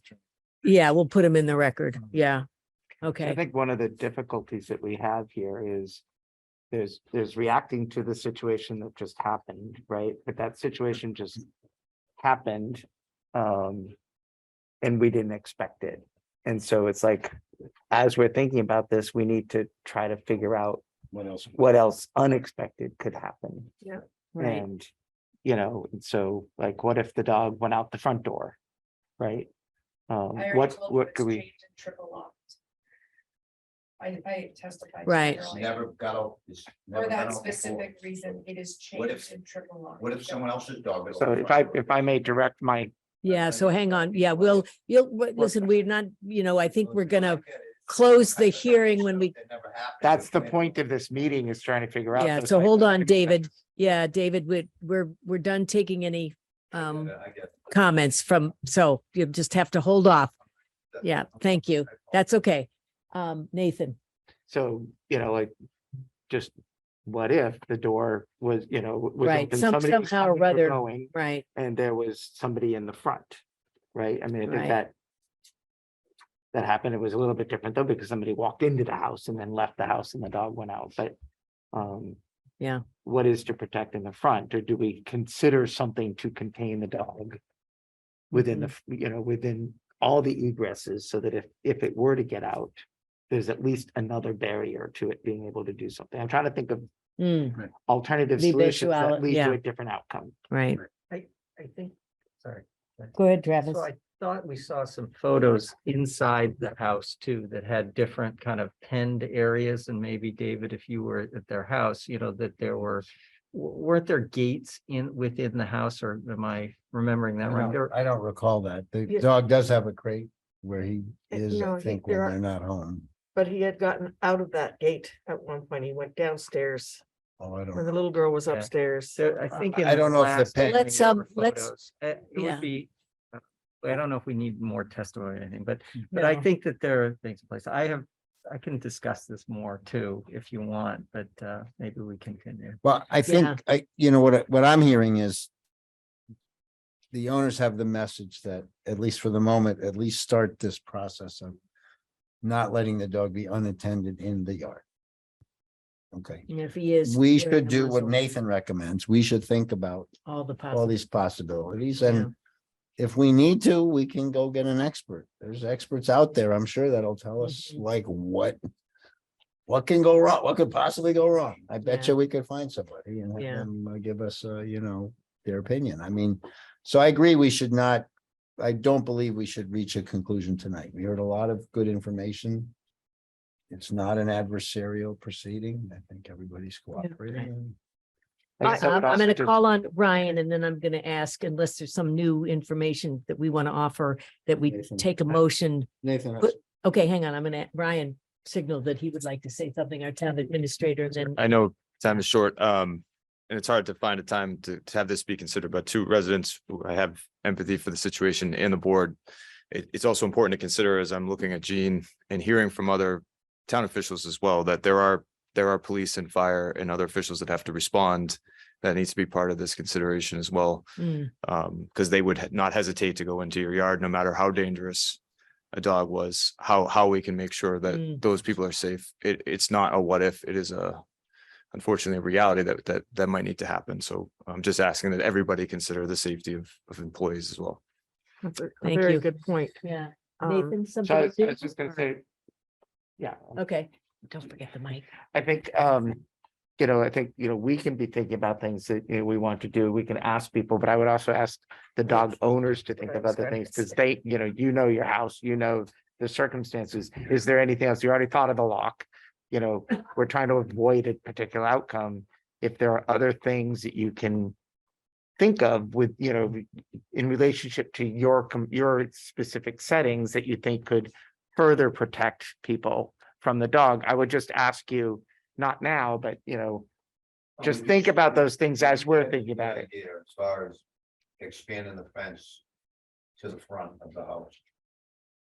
Around the front of the house, and because it's not, the front door is not fence. I understand what you said, and that's a good idea. And just, so then if something ever did happen and the door was ever open and the dog, which he never does, runs out of the house, he couldn't get out of the fence. Think of, you don't want single point failures, that if just one door gets open, suddenly he's out. It's, I mean, I it's why understand you why- go through the garage now, because this way you're in the mudroom first, and then, if he follows you there, you've got several places where you can stop him. And it has to be true everywhere. Yeah. And it has to be true inside your house as well, when you have guests inside the house. I just would like you to think about that as well. Okay, I'd like Okay. a motion to continue the hearing. No, Go ahead. the hearing is closed. Oh, the hearing's closed. What, So we, I guess we just, so we're just deciding that we're gonna put this on the future agenda, Yes. not to take too long. Jenny's looking Jenny, at did it. you have a comment? No, you could just, yeah, suspend deliberations, put it on a future agenda. Suspend deliberations till a future select board meeting. Okay. Great. Thank you very much. And thank you, Thank you, David. Mr. Buckanevich. Buckanevich. It's, Okay, Sure. yeah, and please thank Shauna. Like I said, I don't mean to be combative. It's just, I can't help it. It's- All right. it's Okay, difficult for you too. We recognize that. okay. All right, bye-bye. All right. All right, so, I don't know if our, let's see, is Phyllis on the, remote? Has she joined us remotely, or is there someone out in the hall? And, also Mr., the dog owner, I think it's Darupan. I'm not sure if I'm saying that correctly, but that's the next, hearing. Yes, hi. Hi. Please come on in and, yes, please, come sit. Yeah, thank you. So I thank you. Welcome to the Carlisle Select Board. So as you know, you received a notice to come here to talk with us about your two dogs. A complaint was filed by Phyllis Rothschild. And I don't. That's her, that's my wife. Oh, hi. Oh, you're John. Oh, hi. Hi. All right. So John Goldnick is, She's traveling, I'm sorry about that. oh, that's okay. So, but thank you. So it's really a complaint filed by both of you. And so let me just, again, I have to, first of all, go through a couple of formalities about starting the hearing. So I would like a motion, please, from a member of the board to open the hearing. I move to open the nuisance dog hearing scheduled for Tuesday, December 20th, 2022 at 8:30 PM at the Town Hall Clark Room located at 66 Westford Street, Carlisle, Mass. Regarding the complaint filed by area residents that the dogs registered to Daru Pan, and I hope I pronounced that somewhat correctly, of 124th Nathan Lane have been barking incessantly and periodically getting loose. Black and white female border collie named Bebe, license number 435, and black and white female border collie named Shanshan, license number 436, in accordance with section Mass General Laws, chapter 140, section 157, and section 14.6.7 of the Carlisle General Bylaws. The complaint will be investigated and the select board will hold a public hearing to determine if remedial measures should be ordered in accordance with state law. Second, Any discussion? All those in favor say aye. Aye. Any opposed? All right, the hearing is opened. may I just make a statement?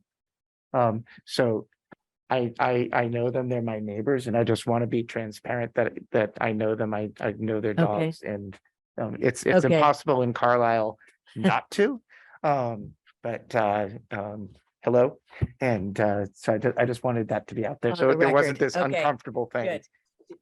Thank you, Nathan. Yeah. Protocol on that? Is that, yeah? for With the recruiting? ZBA, you can't, if you have to recuse yourself, Yeah. but I don't know. Jeannie's on. Yeah, Jenny. Jenny, sorry. Do you, We're not a butters. Yeah, I mean, this doesn't affect your property. If you want, you could file a 23B3, I suppose, with the town clerk. I don't hear the barking. Yeah. So I don't know that you have a conflict of interest. Okay. Okay, thank you. So to open the hearing, I need to read a few things, because it's based on a state statute. This is the hearing of the select board held pursuant to general laws, chapter 140, paragraph 157 and section 14.6.7 of the town's general bylaws for the purpose of determining whether the dogs named Bebe and Shanshan of 124 Nathan Lane, Carlisle, Mass. 01741 are nuisance dogs, and to determine the appropriate remedial action to be taken. Now, I want to just review what happens in this kind of a hearing, because because it's covered by a state statute, there's a particular way we have to do it, and it's kind of formal, but I just want to, it's not because we're trying to be intimidating but it's just the way we're required to hold the hearing, and the board is the hearing authority in Carlisle regarding any kind of issues with where there's been a complaint about a dog.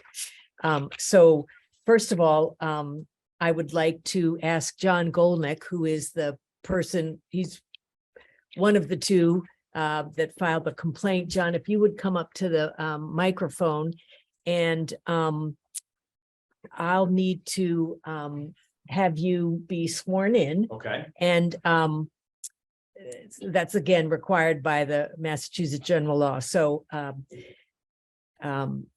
what I'm going to ask you to do is first introduce yourself and your street. My name is John Golnick and I live at 347 Elizabeth Ridge Road in Carlisle, Thank you, John. Massachusetts. Then I'd like you to stand, if you wouldn't mind, Yeah, and sure. raise your right hand and repeat after me. I, I, John Golnick, John Golnick, do solemnly swear do solemnly swear that the testimony I'm about to give is the truth, that the testimony I'm about to give is the truth, the whole truth, and nothing but the truth. the whole truth, and nothing but the truth. Thank you, John. Thank you. And before I'm going to ask for your testimony, you'll begin, but now I need to do that with the two of you as well. Is it, which of you is Daru Pan?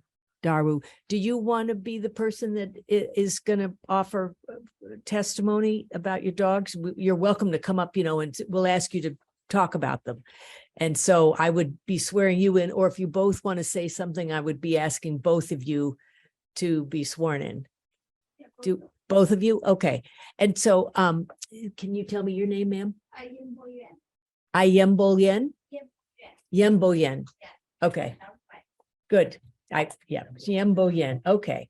So and then the way I do this last part is anyone that's going to testify, I'm going to swear you all in at the same time. So Jean, you're going to testify, right? Okay, and Jean Delano as our animal control officer. And is there somebody, yes, behind the Parus? I'm also a neighbor, Jan Erasmus. My wife had made some complaints of feeling Okay, so what I'm going to ask is for the four of you to stand. And is there anybody on the Zoom call that is planning to testify during this hearing? Offer a formal testimony? Doesn't look like it. I don't know. Hasn't changed any, right? Okay, all right. So what I'm going to ask is that the four of you raise your right hand. And I'm going to repeat the same thing I just did with John, but obviously when I get to the name, you're going to say your own name. And so I, now you say your name. Do solemnly swear that the testimony I'm about to give is the truth, the whole truth, and nothing but the truth. Thank you very much. So then the order of the witnesses, we will start with the person that filed the official complaint. We will hear from our animal control officer, and then we will hear from the dog owners. And then lastly, we'll hear from you, sir. Thanks. All right, so let's begin with you, John. Just describe what the issues are for you. And you're right. This has been going on for a little more than 2 years. And there are periods of time during the course of the day where these dogs have incessant barking. I mean, the barking can go on for an hour to an hour and a half. Barking. And then it stops. But usually happens in the morning. It happens usually around 6 or 7 o'clock. And then again, sometimes at night at around 10 o'clock. The dogs also get loose. I haven't had any bad experience. I videotape of the dogs in my backyard just from a couple months back. The dogs get loose. I haven't had any bad experiences with them, although last spring they did turn and growl on me when I went out to see who they were, because I was going to try to find their tags to where they belong. They also had their leads still on them, which, as you can imagine, is dangerous, because if they're running through the woods and they get that snagged on something. Now, I'm a dog owner. I have 2 dogs myself, so I certainly can appreciate the dogs bark. But again, this has been going on for a better part of 2 years. I documented it with video. one video, and I did the recordings that your phone can do. You know, I've got some recordings of what they sound like when they bark, if you're interested in hearing those. And I don't have them going all the way back, but I do have them back through from July all the way up until most recently, about the 5th of December. Mhm. So I'm just, you know, we all have dogs. We all love dogs. I'm a dog lover, and you know, it would just be nice if we could just get the dogs to the point where they're not barking all the time. And secure, Mhm. obviously. Okay. Anyone have any questions at the moment of Mr. Golnick? I tried to go over to your home. I came on 2 occasions about 18 months ago, and no one was home, or they didn't answer the door. And that's why I finally contacted the dog warden. That's what they're called, dog warden, Gene, that PCO. Animal control animal officer. control Golnick, officer, yeah. who was incredibly helpful, mind you. I mean, you know, a number of years ago, when we had another problem, I was never even contacted again. So King called me right away, and he can probably illuminate us more, because I don't know exactly what went on after that, but I know he made a visit or two. So Okay. that's really all I can add. I don't live directly by the home where the dogs come from. My neighbor Johan Erasmus does. He lives closer to them than I do. So But your street's a butt somehow? yeah, you know, the way Carlisle is, we Yeah. have very strange shaped places, but you would know, Nathan Lane is all the way down Lowell Road, but Yeah. actually it loops around. So they're actually right back behind us. Uh-huh. In fact, when we were trying to determine where the dogs are from, when I was originally told by Johan's wife, Siska, that they were on Nathan Lane, I go, are you sure they're on Nathan Lane? She goes, oh yeah, that's just right behind us. So, yeah, so Okay. that's, but we do live in the general vicinity. Johan's just closer, Johan and Siska. Okay. Thank you, John, very Okay, much. thank you. I just have. Oh, yeah. Oh, sorry. Yes, Yeah, sorry. Questions, please. sorry. Go ahead, Travis. I was just curious, you said 1 to 2 hours of barking, both in the morning, 6 to 7, and then in the evening. How often is that? And has that continued for the past, 6 months? I mean, How- some periods of time are better than others, but then again, I'm not home all the time either. So, but when I'm home, I notice it. But I can't tell you if it's every single day, because I'm just not home every day. But when it goes on for a long time. Yeah, and I will say in the letter that Phyllis sent me, the email Yeah. that she sent me, yeah, she said that or maybe did it, yeah, she said that you've been reluctant to let your own dogs out when those dogs are on the property. Yeah, we have young And- dogs. Well, we had an older dog who just passed. Oh, We I have see. Young dogs, and so we don't, our yeah. dogs are herding dogs though, so they Yeah. don't typically stray too far afield. But I mean, we have a big yard, they obey, Yeah, so. okay. I was going to see if there was anything else in Phyllis's email, but that's it. Okay. Do you want the video? Do you need to see the video? Is there any reason for you to see that video? The video of the dog in the yard? Yeah. I think we saw that. We saw that it was. Yeah, it was. Oh, did she send Yeah, it was sent. Yeah, Oh, she's good. yeah. Okay. So, You had a question, David? yeah, John, so you've got 2 issues, hi. Good to see You've you. I got, think we've met before. yeah, we have. You have 2 issues, dog loose and dog barking. Is the dog barking the one that seems more prevalent when the dog is loose, or? No, I'm not more necessarily? concerned about the dog barking, really. And the dog is inside the house then? Can you tell? I don't know where the dog is, to be honest. It sounds like the dog's right next door to my house, but obviously it's not. Okay, but it's- not wandering your yard at that No, point? no, that Okay, happens probably 2 or 3 times a year in the past 2, so 6 or 7 times. Okay. All right, thank you. Okay. Thank you very Thank much. you very much. So, Yumbo Yin and Daru Pan. No, Jean, Gene. Sorry, I have it written right here, my order. My apologies. We're going to hear from Jean Delano, our animal control officer, and then you. Thank you.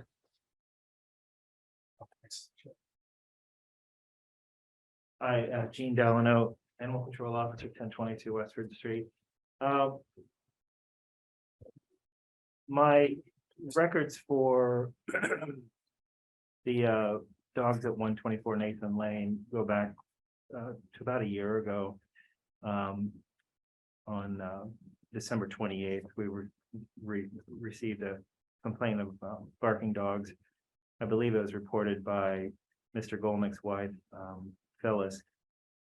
At the time, I did go to the house and spoke to, I believe it was Dura about the complaint and let him know that the dogs were an ongoing barking problem for the neighbors.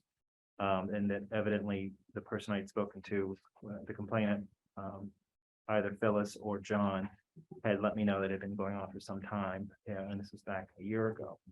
The dog owner was kept abreast, was told what the complaint was, and that they needed to do everything they could to make sure the dogs weren't barking excessively at the time.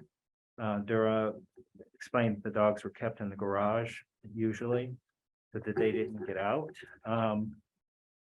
This year, 2022, there have been about 3 calls from dispatch to me about the ongoing problem.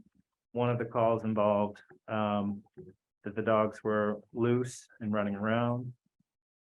I went to Nathan Lane on July 10th to let them know, again, this is an ongoing issue. No one was home. By chance, I spoke to the other owner. I'm sorry, I don't know your name. It's Dura and. Okay, I spoke to the other owner and let her know that this was I happened to get on a phone call about another dog that she was on the call as well. Let's put it that way. So I let her know that her dogs were an ongoing barking issue. And then in September, I got a call from John regarding the barking issue with Nathan. And he sent me a video of the dogs being roaming the backyard. Again, attempted to reach the owners. And I suggested that Mr. Golnick bring this to the board's attention. So there's, a handful of ongoing complaints that have been going on for the last year or so. Okay, any questions for? Yeah, so were remedies suggested, or how does that work? There's a complaint and you go there. Do you So- talk about things that they could do? Well, when a dog owner tells me that it's not their dog, or they don't know that it is their dog that's causing the problem, I have no proof that it is their dogs. I wasn't sure that it was the 124 Nathan Lane owners until a video later this year, because I know that they have 2 border collies, and I was quite sure it was their dogs because I have video of them running and barking. So I make a suggestion that, I let them know that there is a complaint, that it's their responsibility to make sure their animals aren't barking excessively, and they need to do whatever it takes to keep that situation under control. Sometimes it works, sometimes it doesn't. That breed barks. I have one myself, so I know they're difficult to keep them barking. But my concern is also of them being at large. I believe one of the complaints I received, the complaints I mentioned, the reporting parties, I mentioned that the dogs had been aggressive towards them, and that could have been, I believe it was Mr. Rasmus, his wife, complained about that back in July. Siska mentioned that they're running free and that they can be aggressive towards her at times. So that when a situation goes beyond a barking complaint, then that's when we have to step it up a bit. But I don't issue tickets. I don't issue fines. I make suggestions and try to and hope that they'll be followed. And if they're not followed, then the issue is brought to the board. And just clarify for me, if you wouldn't mind, Jean, when you spoke, so on July 10th, I'm just looking at your written statement, and you say by chance you spoke with one of the dog's owners on the 13th of July. And sorry, what was the response when you talked with them about the barking? She responded that she didn't believe it was her dogs at the same time. Okay, Yeah. okay. Yeah, All right, had I was just received- trying to I had clarify received that. a dog Okay, a call from an owner of an animal in Carlisle who was evidently under the care of, as it turns out, they were friends with the owners of 124 Nathan Lane, and that dog had gotten loose and was what needed to be collected, needed to be caught, and you can't catch a dog that doesn't want to be caught. So I requested the owner of that animal have a call with me, and she conferenced in. I'm terrible with names. I'm very sorry. Yambo Yen, Yeah. Her end. And so suddenly I had two of the owners of dogs that I needed to speak to anyway on the same call. So that was another time I spoke to her about, Okay, problem. okay. But the other call, the other dog has nothing to do with this hearing No, tonight. no. Okay, thank you. Any other questions of our animal control officer? Okay. Thank you. Okay. Yes, so now please, if you would like to come up together, you can. Darupan and Yembo Yen, please come join us and yeah, tell us about your dogs and what you've been doing to try to help with the barking, and we appreciate your being here tonight. A little bit nervous. I'm sorry. Our dogs disturbing our neighbors. Can you speak a little louder? So you can hear? It's being, you can just pull this here right up close. There you go. This does not amplify your voice. Oh, it's Yeah, fine. so it's only for the people who are watching on television. So, but So so you need to talk to us in a way that we can hear. Okay. I'm really sorry for our dogs disturbing our neighbor. Firstly, I'm honestly feel really sorry for them. Yeah, and also we maybe didn't realize our dog is created such annoying sounds sometimes, and I'm really sorry about that. Yeah, I think oh, sorry, I don't know. Mr. Jean. Mr. Jin, yeah, you come out to our house before talking about that dogs is bothering our neighbor before. Yeah, I because we closed the dogs at in our garage. I don't know why they have a hearing it barking at the night to 2 o'clock. You just say No, 10. 10 to 10 2, PM 10 and p.m. 6 to 7 in the morning. 6 and Roughly. 7 that could be possible sometimes because yeah. Okay. Yeah, I'm sorry about that.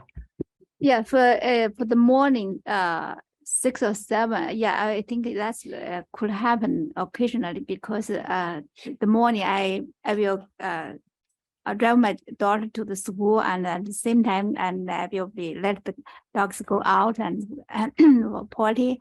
And if there's some animals or rabbits or deer something, then they will bark. Yeah, that that could happen. But I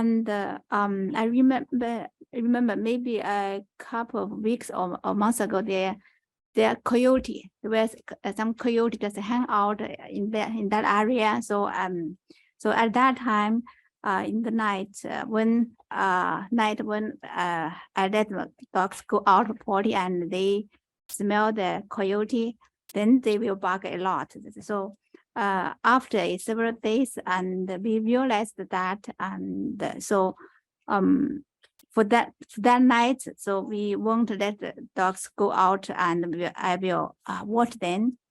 So like this. I'm sorry, say that last part again.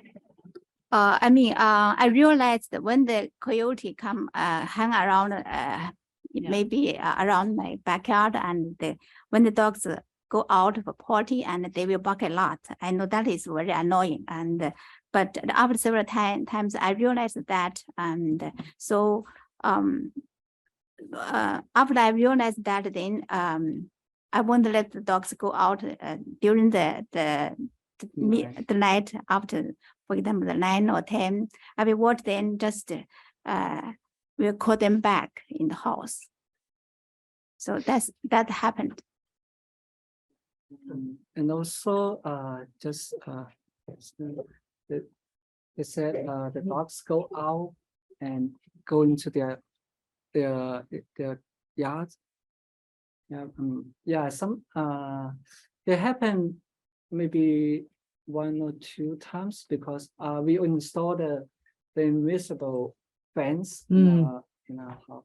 Yeah, and sometimes maybe the battery is gone, is out.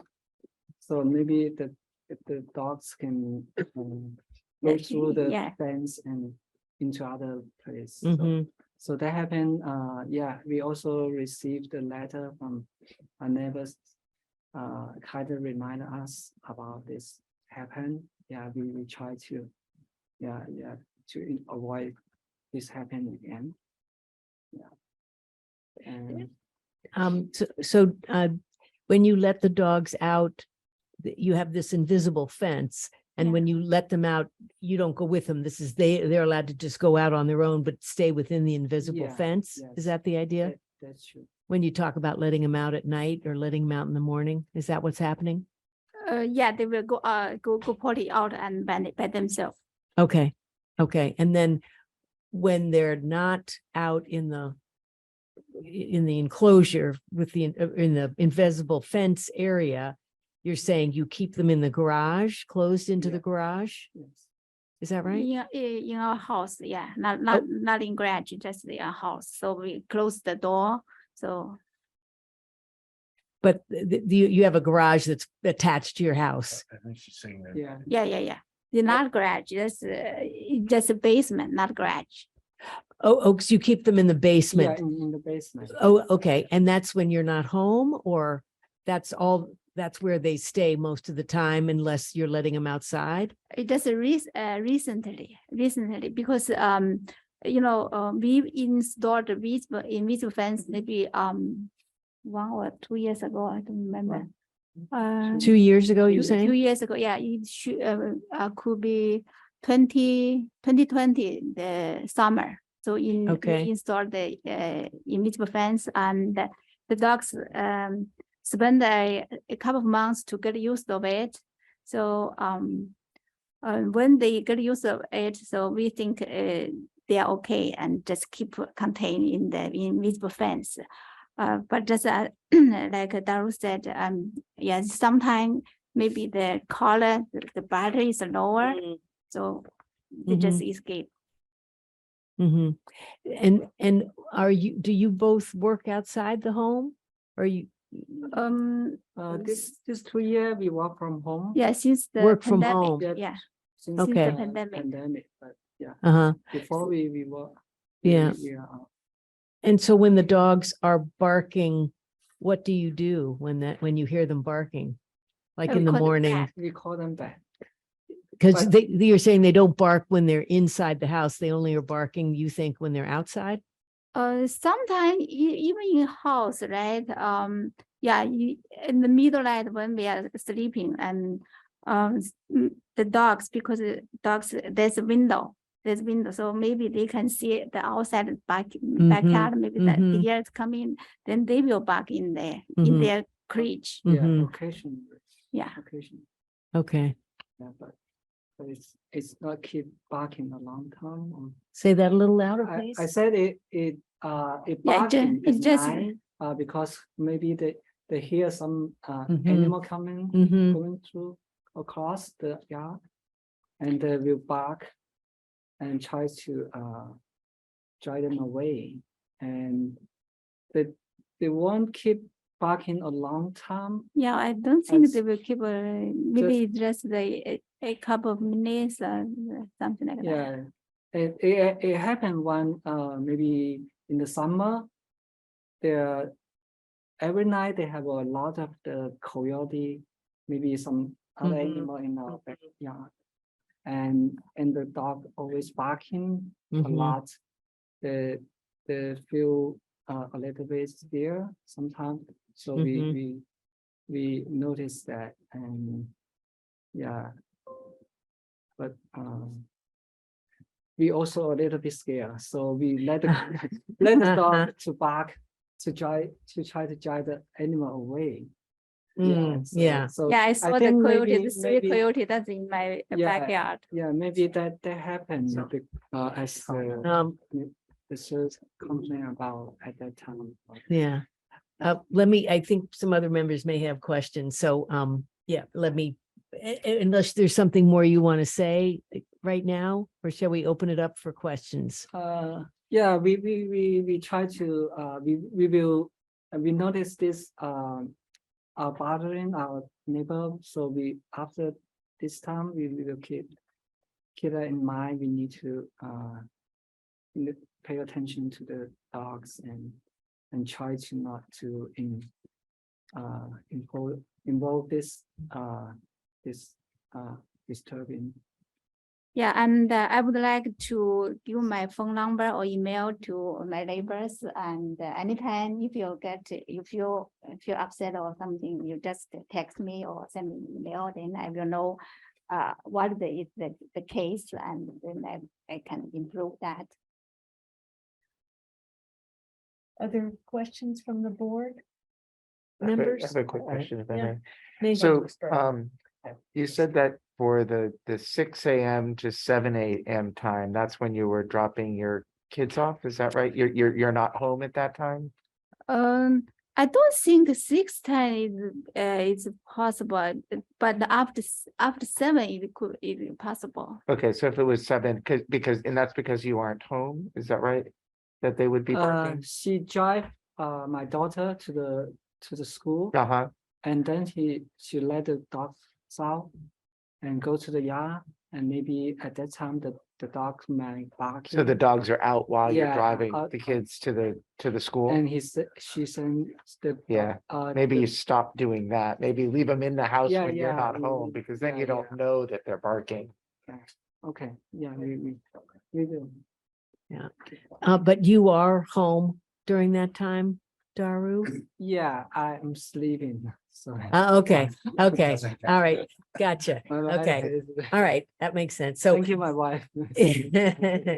Yeah, okay. Other, I just have to say, I used to have a dog that we didn't think barked, and then a parakeet started to bark.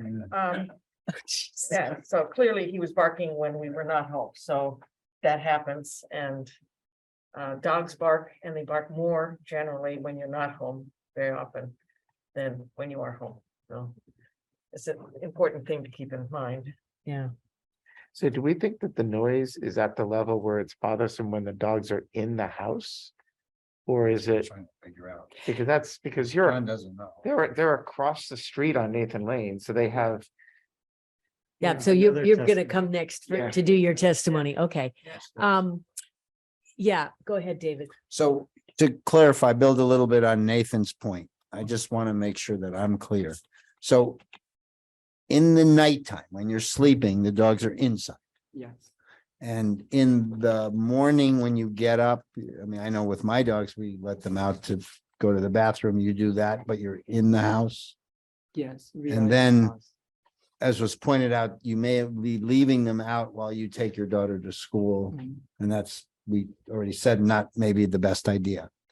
Then during the day, are they mostly inside sleeping like dogs do? Or do you take them for walks, or you let them out by themselves? What's the daytime pattern? I will take them walk in the morning after I come back. You are out with them. I would say. Outside the Yeah, invisible to fence, you the- like walk around the neighborhood? The town field, you know.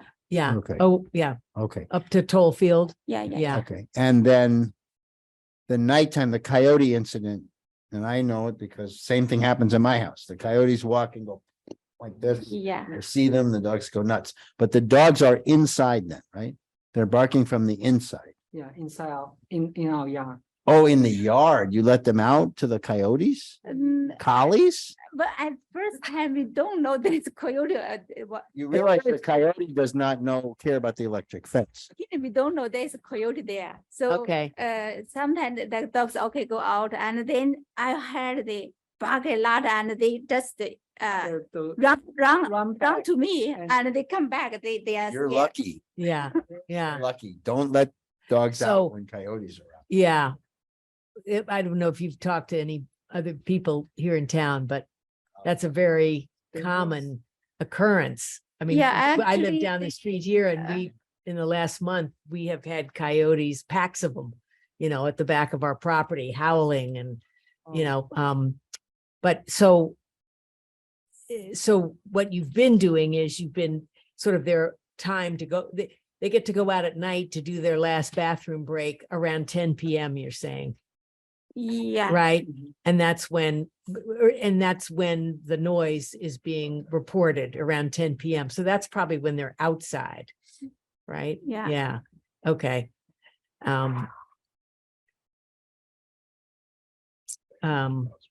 Okay. Any other? No, do you have- David, Okay. David did a Um, nice job of trying, well, I understand your daily. Yeah. So, Okay, well, thank you. We might have further questions, but thanks for so far, and you can, have a seat. Thank you both. Yeah, and I'd like to invite your neighbor up now. And again, just a reminder to introduce yourself and your street and what street you live on, where you live. Good evening. Thank you so much for listening to us tonight. So Johan Erasmus, 311 Elizabeth Ridge Road. So our property borders against their property in Nathan Lane. So I think for us, it's becoming a quality of life sort of issue. It's sort of interesting because I went back to the logs and so on, and in May of 2020 is actually when and I think a similar time than John first saw the dogs sort of running around. First myself and my wife, and we have dogs and we love them, so all 4 dogs and so on. But we've got a small Maltese and so on, so we're obviously concerned. We don't let her, she's fully house trained, but every now and then we're outside and she runs around the yard and so on. So we're also a bit concerned about the dogs running around. And in both cases, they didn't go for us, but they did growl a bit and so on. So you're a bit careful about that. So I think the electric fencing sort of makes sense, because I think at one stage I could see that they're not running outside of that again, but I can see them come up to the property line and they bark, and it's not all of the time, but it's not just in the mornings. I've been outside over weekends grilling and so on, and it goes on. And I think just before it started to get cool, we had people over in our backyard and so on, and it was an hour and a half that just consistent barking. So that's why I'm saying it's a kind of quality of life issue. We've got a nice screening porch. We want to get the pleasure out of that and so on, but it's getting to a point where it's getting very frustrating. And our bedroom is also on that side of the house and so on. So in the evenings we can hear them bark. Now it's not each and every evening and so on, but it's enough where we really feel strongly something needs to get done about it. So I think when we made the complaints in 2020, we went to the Carlisle police station. And they told us, please don't go and talk to the neighbors, talk to animal control and so on. So that's the way that we've approached it to now. So. Okay, and just clarify for me. So the back of your property, you're saying abuts their property, and the invisible dog fence comes right up to the edge of your property. Yeah, well, it's big property, so there's a stream, and then it's probably I guess 100+ yards from where our house starts and their property line starts. Okay. But it echoes through that valley, right into our property. Okay. And you're saying it's happening during the day and on the weekends. Yeah, and I can see the dogs in the yard barking. So and certainly, I agree with the coyote. So, but there's a lot of wildlife there. I mean, it's Carlisle and so on. So there's always a lot of things to bark about. Yes. If you've got dogs, I mean, that's just the nature of it. So yeah. I grew up with a border collie, so I know they're lively and they're beautiful dogs and they're friendly, but they need a lot of exercise and they certainly can bark quite a bit. So. And when you say the barking is has been during the day, can you sort of, is there a It a is in the usual morning, time so in the- that, but it, I think through weekends and so on, it can be at any time of the day. Okay, I think, but also in the evenings, so similar to what was shared earlier and so on, it can sometimes go into 9, 10 o'clock in the mhm, evening as well. And I think we're okay with, because we realize people need to take the dogs out and so on, if it's 15 minutes or whatever. But it really literally, it goes on and on for quite some time. It feels like hours at times that it's going on. So. yeah. Anyone else have? Mr. Rasmus, so the times you hear the dogs bark, you also observe them or hear them like they're outside, right? Yeah, I mean, You- in the evenings I can't see them, but during the day I can actually see them. So you're not, you don't believe that you're hearing them bark from the inside, right? No. Okay, so it's kind of an outside, Yeah. they're outside. Yeah, as- they're outside. Got it. Thank you.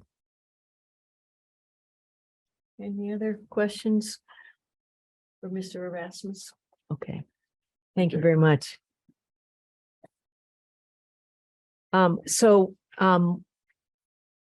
Is there anyone else that wants to offer any testimony? Is anybody?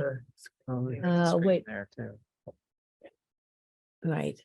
All right. So I don't see anyone else online or on the Zoom call. So first of all, Mr. Golnick may have Oh. to say.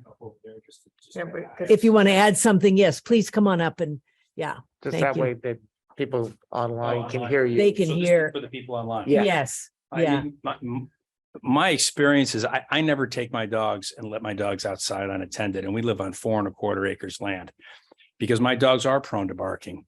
And, once they begin to bark out in the yard, I say no. I mean, so I also do it for safety reasons, because even though my dogs are herding dogs, I know they can get in an awful lot of trouble if they're left unattended. If they see a deer, they'll take off. If they see a squirrel or a rabbit, they'll take off. So I don't know if the ponds are in a position to do this, but if I'm outside, when the dogs are outside, I'm always outside with them. And my dogs don't bark. And if they do, we go back in if I can't get them. But I mean, they're pretty well behaved. Mhm. But that's just my suggestion. I mean, I think it's super unsafe to leave your dogs outside. This is just my opinion. I just think there's too much trouble they can get into. They're like kids. Yeah. And so that if left unattended, they'll get in a lot of hot water. So Yeah. I don't know. That's just my opinion. Okay, thank you. And I believe both dogs, they're just 2 years old, right? They're young dogs?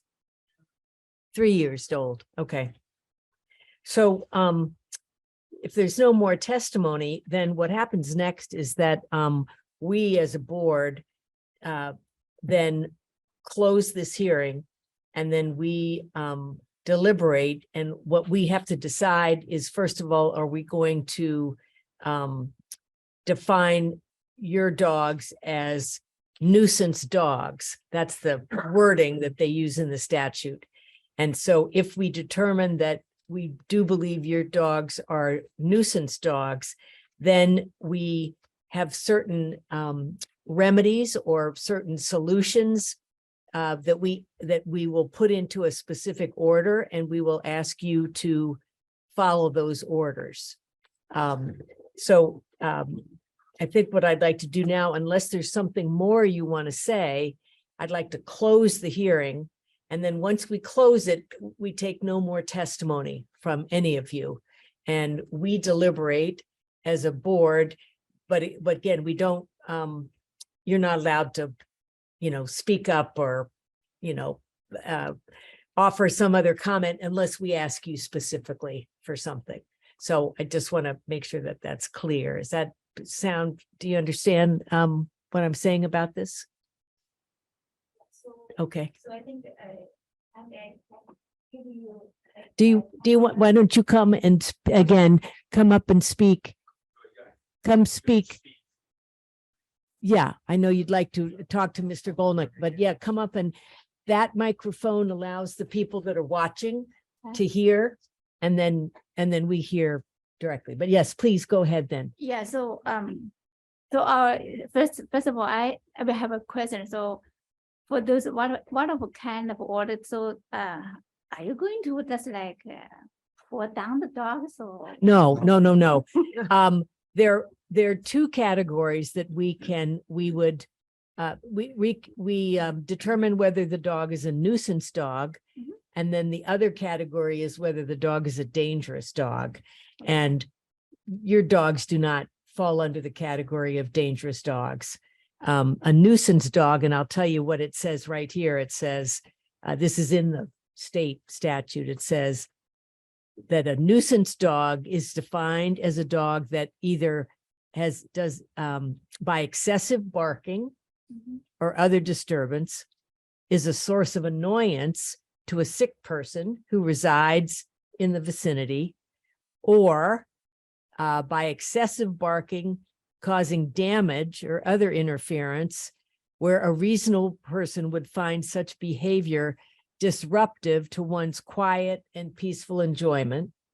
And the third thing is if the dog has attacked or threatened livestock, or a domestic animal or a person, but the threat or the attack was not grossly disproportionate, the reaction under the circumstances. So the last one is not so relevant, but so that's what it means to be defined as a nuisance dog. So we are not considering having you have to put your dogs down or anything like that. Okay. So, and the way the state statute reads for a nuisance dog is that it's not very specific. It doesn't tell us what things we can tell you to do. What it says is that we, as the board, as the hearing authority, may order that the owner take remedial action to ameliorate the cause of the nuisance behavior. I mean, that's big words, right? That basically mean we can give you directions about what we want you to try to do to keep the dogs from barking so much. And you may also have suggestions about what you think you could do to keep them from barking so much. But first, we have to determine that we think your dog is a nuisance dog. So does that make more sense? Yeah. Okay. And I'll just give you some examples of what the orders might be.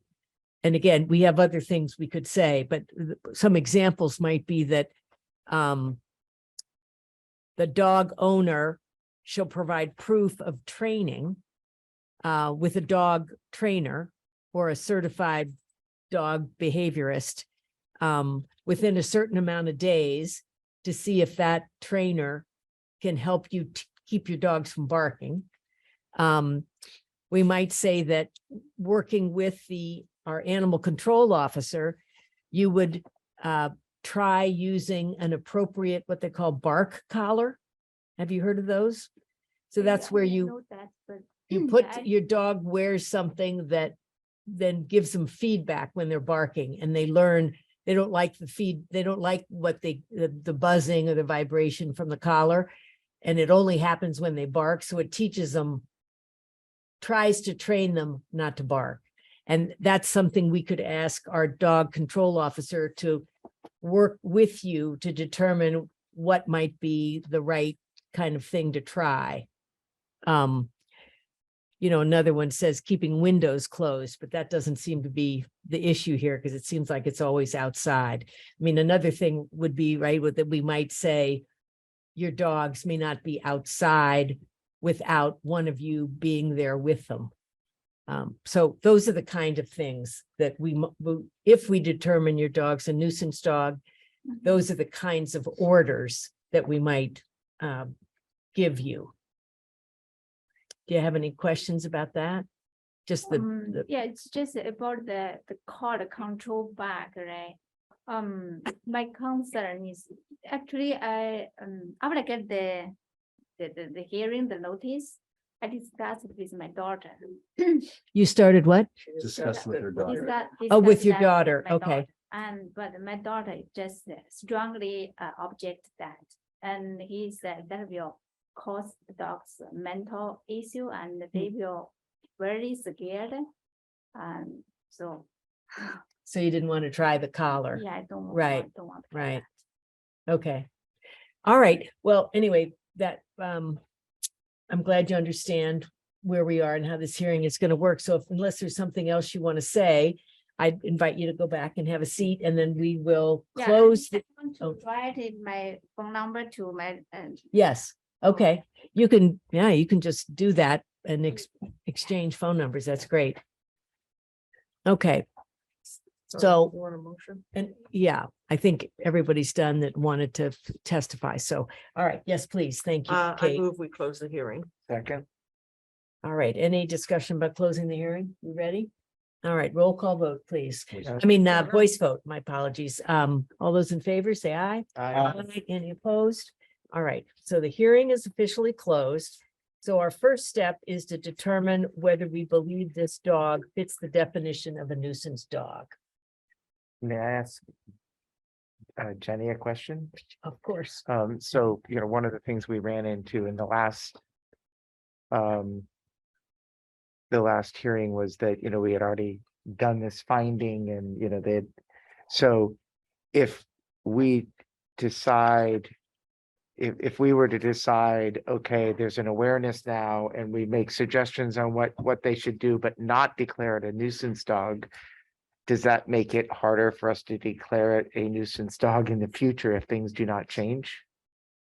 Oh, I think you could probably take the cumulative effect. I mean, a nuisance dog, is all about what is reasonable, right? And so I think if you found out sometime from now that the dog's kept barking and, if you decide, well, it really isn't reasonable. Like, I don't think that would be putting you in a bind. There, And is there an, what's the argument for not, you're sort of raising the question that you think it's better for some reason for us in the future not to have declared the dog a nuisance dog?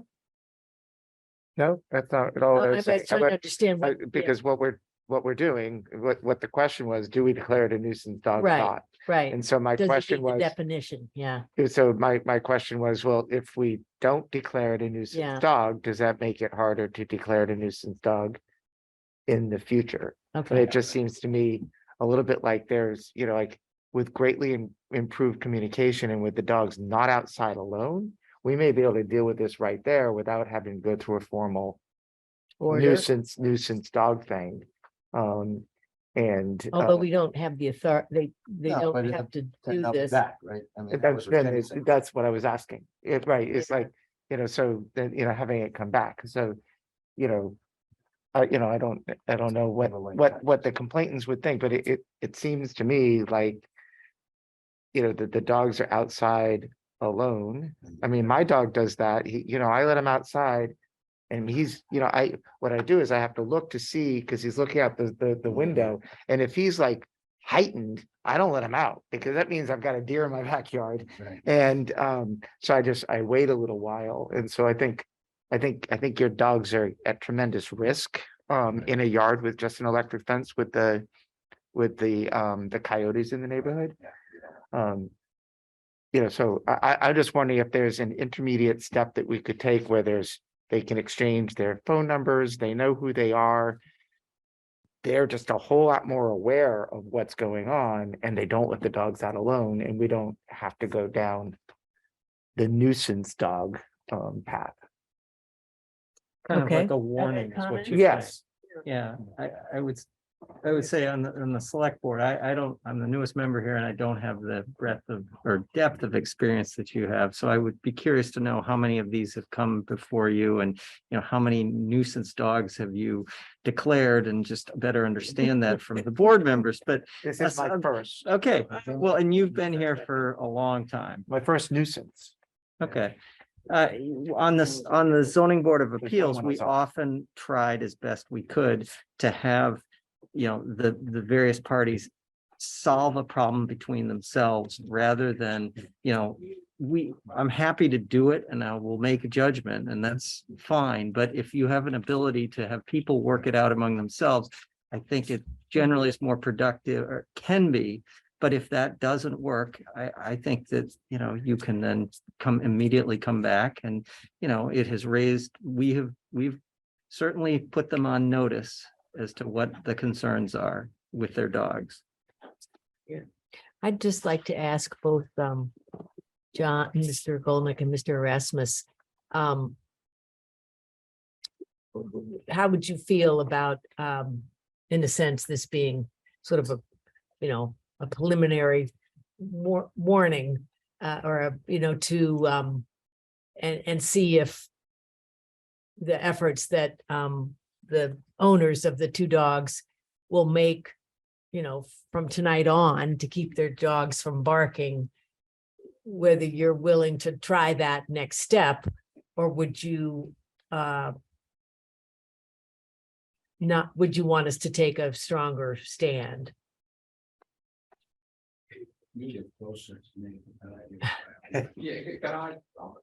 Please, why don't you come up? Yeah, come up to the, thank you. First of all, I definitely do not want these dogs to be put out at all. So Right. that's definitely something that shouldn't be an option. But I think I'm very open to that. I'm just a little bit hesitant because it's been going on for some time, and I know the animal control's been talking to our neighbors and so on. So I'm open to that. The only question is, and I haven't done it because I'm not sure if I'm allowed to film the backyard of my neighbors and so on if the dogs are barking. Because to film, to take a video of that and so on. Because, yeah, a video of that. So if it does happen again, I think the first option would be to call our neighbors and say, the dogs are outside, it's becoming a bit too much and so on. And if that works, then that's great. I'm very open to that. But like I said, I've got a little bit of a hesitancy because it's been going on a while now. But I would be open to trying that, and then if that does not work, we can work with Gene and so on to raise the complaints again. So, John, do you want to offer any comment on that? On the you know, that direction, if we were to go that way? Part of the issue I had is I could never get a hold of them because I couldn't find their telephone number, and when I went to their door, no one answered.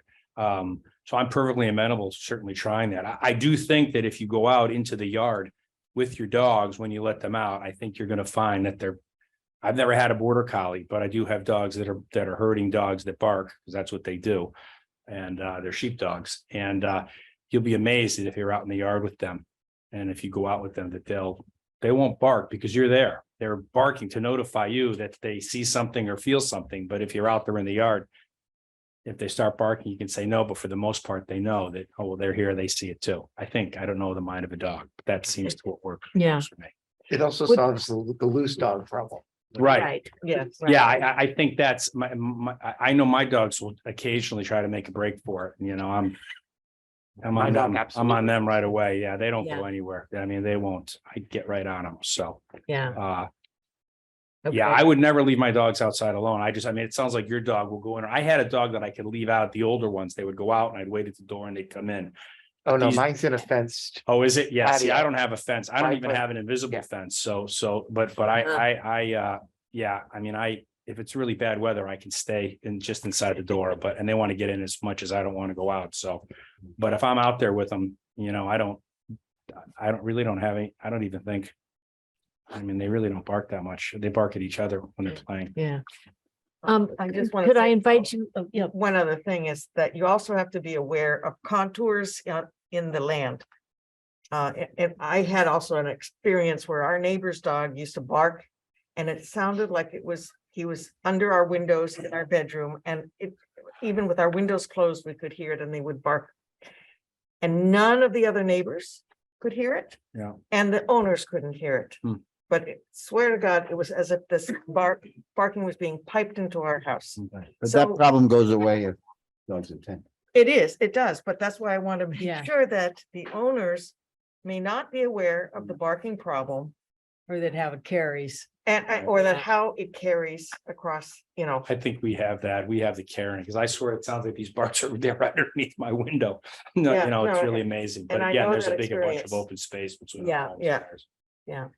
Would you mind coming back up with the two of you again? Thanks, because I just want to, I guess, I'd love to hear from you about, based on what you've heard tonight, what you want to do, what you plan to do. If we don't declare your dog a nuisance dog and don't issue a legal order, but we ask you simply to work on keeping your dogs from not barking and communicate with your neighbors. I'd just like to hear from you what your plans are going forward to try to make the situation better. Thank you. Firstly, thank you. Yes. Yeah, appreciate you to come here to hear us. We are trying our best to do to control our dogs in the future. And we will like I said, we will keep the dog. In the morning, we don't let them go out. Like Yambo go to send my daughter to school. We will keep him in the basement. After we come back, and we have people inside and we will keep the dog inside. And if we go out to the yard, we will accompany the dog to the yard. So You'll go with the dogs yeah, to the we yard? will with the dog. Okay. We try to do that, and also at night we will keep them inside the house. Or go out with them. Yeah, or walk. I'll go out with them. Yeah. Yeah. And also, Okay. Yeah, stay there for a second and just see if other So- comments or questions. I appreciate what you're saying. I think since I have dogs, I warn my own dog because she goes out, one of her likes to bark at night. I have a fenced in yard and I tell her I don't want her to come in front of me here. I warn her, so she maybe listens, but I think it's good practice because we are in coyote country to leash your dog at night when you take them out.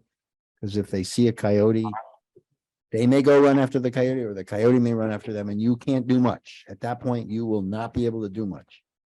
That's my advice. But the main thing I want to ask you, I'm a very strong proponent of dog training.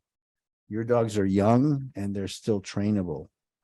I personally know a very good trainer. He's worked wonders with my dog, and I wonder if you're open to trying that. And what the trainer will do is get the dogs to be less reactive. And I realize your dog is a barking breed, as John said, that's what they do.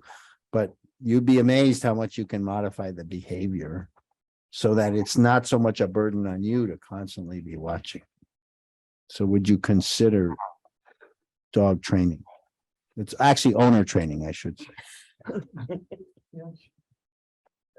Thank you. Is that are you responding, yes, you would consider that, or yeah, we consider. you consider that dog training? Not the collar, but hiring somebody to come work with your dogs? Discuss with my daughter. You need- Discuss with family. Okay. Okay. All right. So it seems to me like. Want to make sure you understand, we're not talking about the caller, we're talking about a man or a woman who would come and help you to train your dog. Teach your teach your dog. dog and yourself what to Okay, I do. just want to be sure Okay. that that's you, that's Okay. clear. So I think Yes, the no, bottom the- line of what we're saying Yeah. would be, we wouldn't declare it a nuisance dog now. That's right. That it's kind of a warning. But you'll exchange cell phone numbers and everything. You'll be really aware of the dog barking, and you're not gonna let the dog be outside unaccompanied. And I agree with David. I would have it on a leash at night. I mean, I've had coyotes follow me walking my dog on Nathan Lane. So They're hungry. yeah, so And if you have a small dog, Yeah. And then, yeah, So I would not, I'd be very careful about them being outside, particularly at night, but this dog, this coyote followed me during the day. Yeah, Yeah, so just be very careful because they will get eaten and we don't want that. no, that would be awful. So I think Uh, that's what we're talking about right now. right? Yeah, yes. okay, But Are- if we hear other complaints or new complaints, then we come back. And we Right. would, and what we're suggesting now would become orders, plus possibly other things. Okay, So building on that, I mean, the protocol for you guys, to me, is first choice is you reach out to them, yes, make them aware, but then don't hesitate to reach back out Right. to Gene. If if it it comes, continues, if it continues, I just text you. right. Very responsive. Yeah. And then as Kate says, okay, so. and I think it's a really good first step tonight that you're exchanging information about how to contact one another. That certainly would be our preference, right? That as neighbors, you work this out as much as you possibly can. Yeah, I just didn't, I tried, I just didn't have any way to get. Yeah, So yeah. that would be the preferred way. I think about trying to just go directly to. Yeah, It's easier. It saves you guys from. right. There's only so many shopping days left. Right. So I think the five of us are in agreement about how we want to move forward. Is that, Travis, you're I'm in fine with agreement. this Yep. approach? So that's what we'll do tonight. And we hope we don't hear from any of you again on this subject. We'd love to see you around town and say hello. But thank you all for being here tonight. And Jenny, is there anything else that we need to do to conclude this deliberation? No, you're. I am not muted, good. No, I think that you're fine. We've concluded that they're at this point not nuisance dogs. And that they're gonna continue to work at things out with their neighbors. Yes.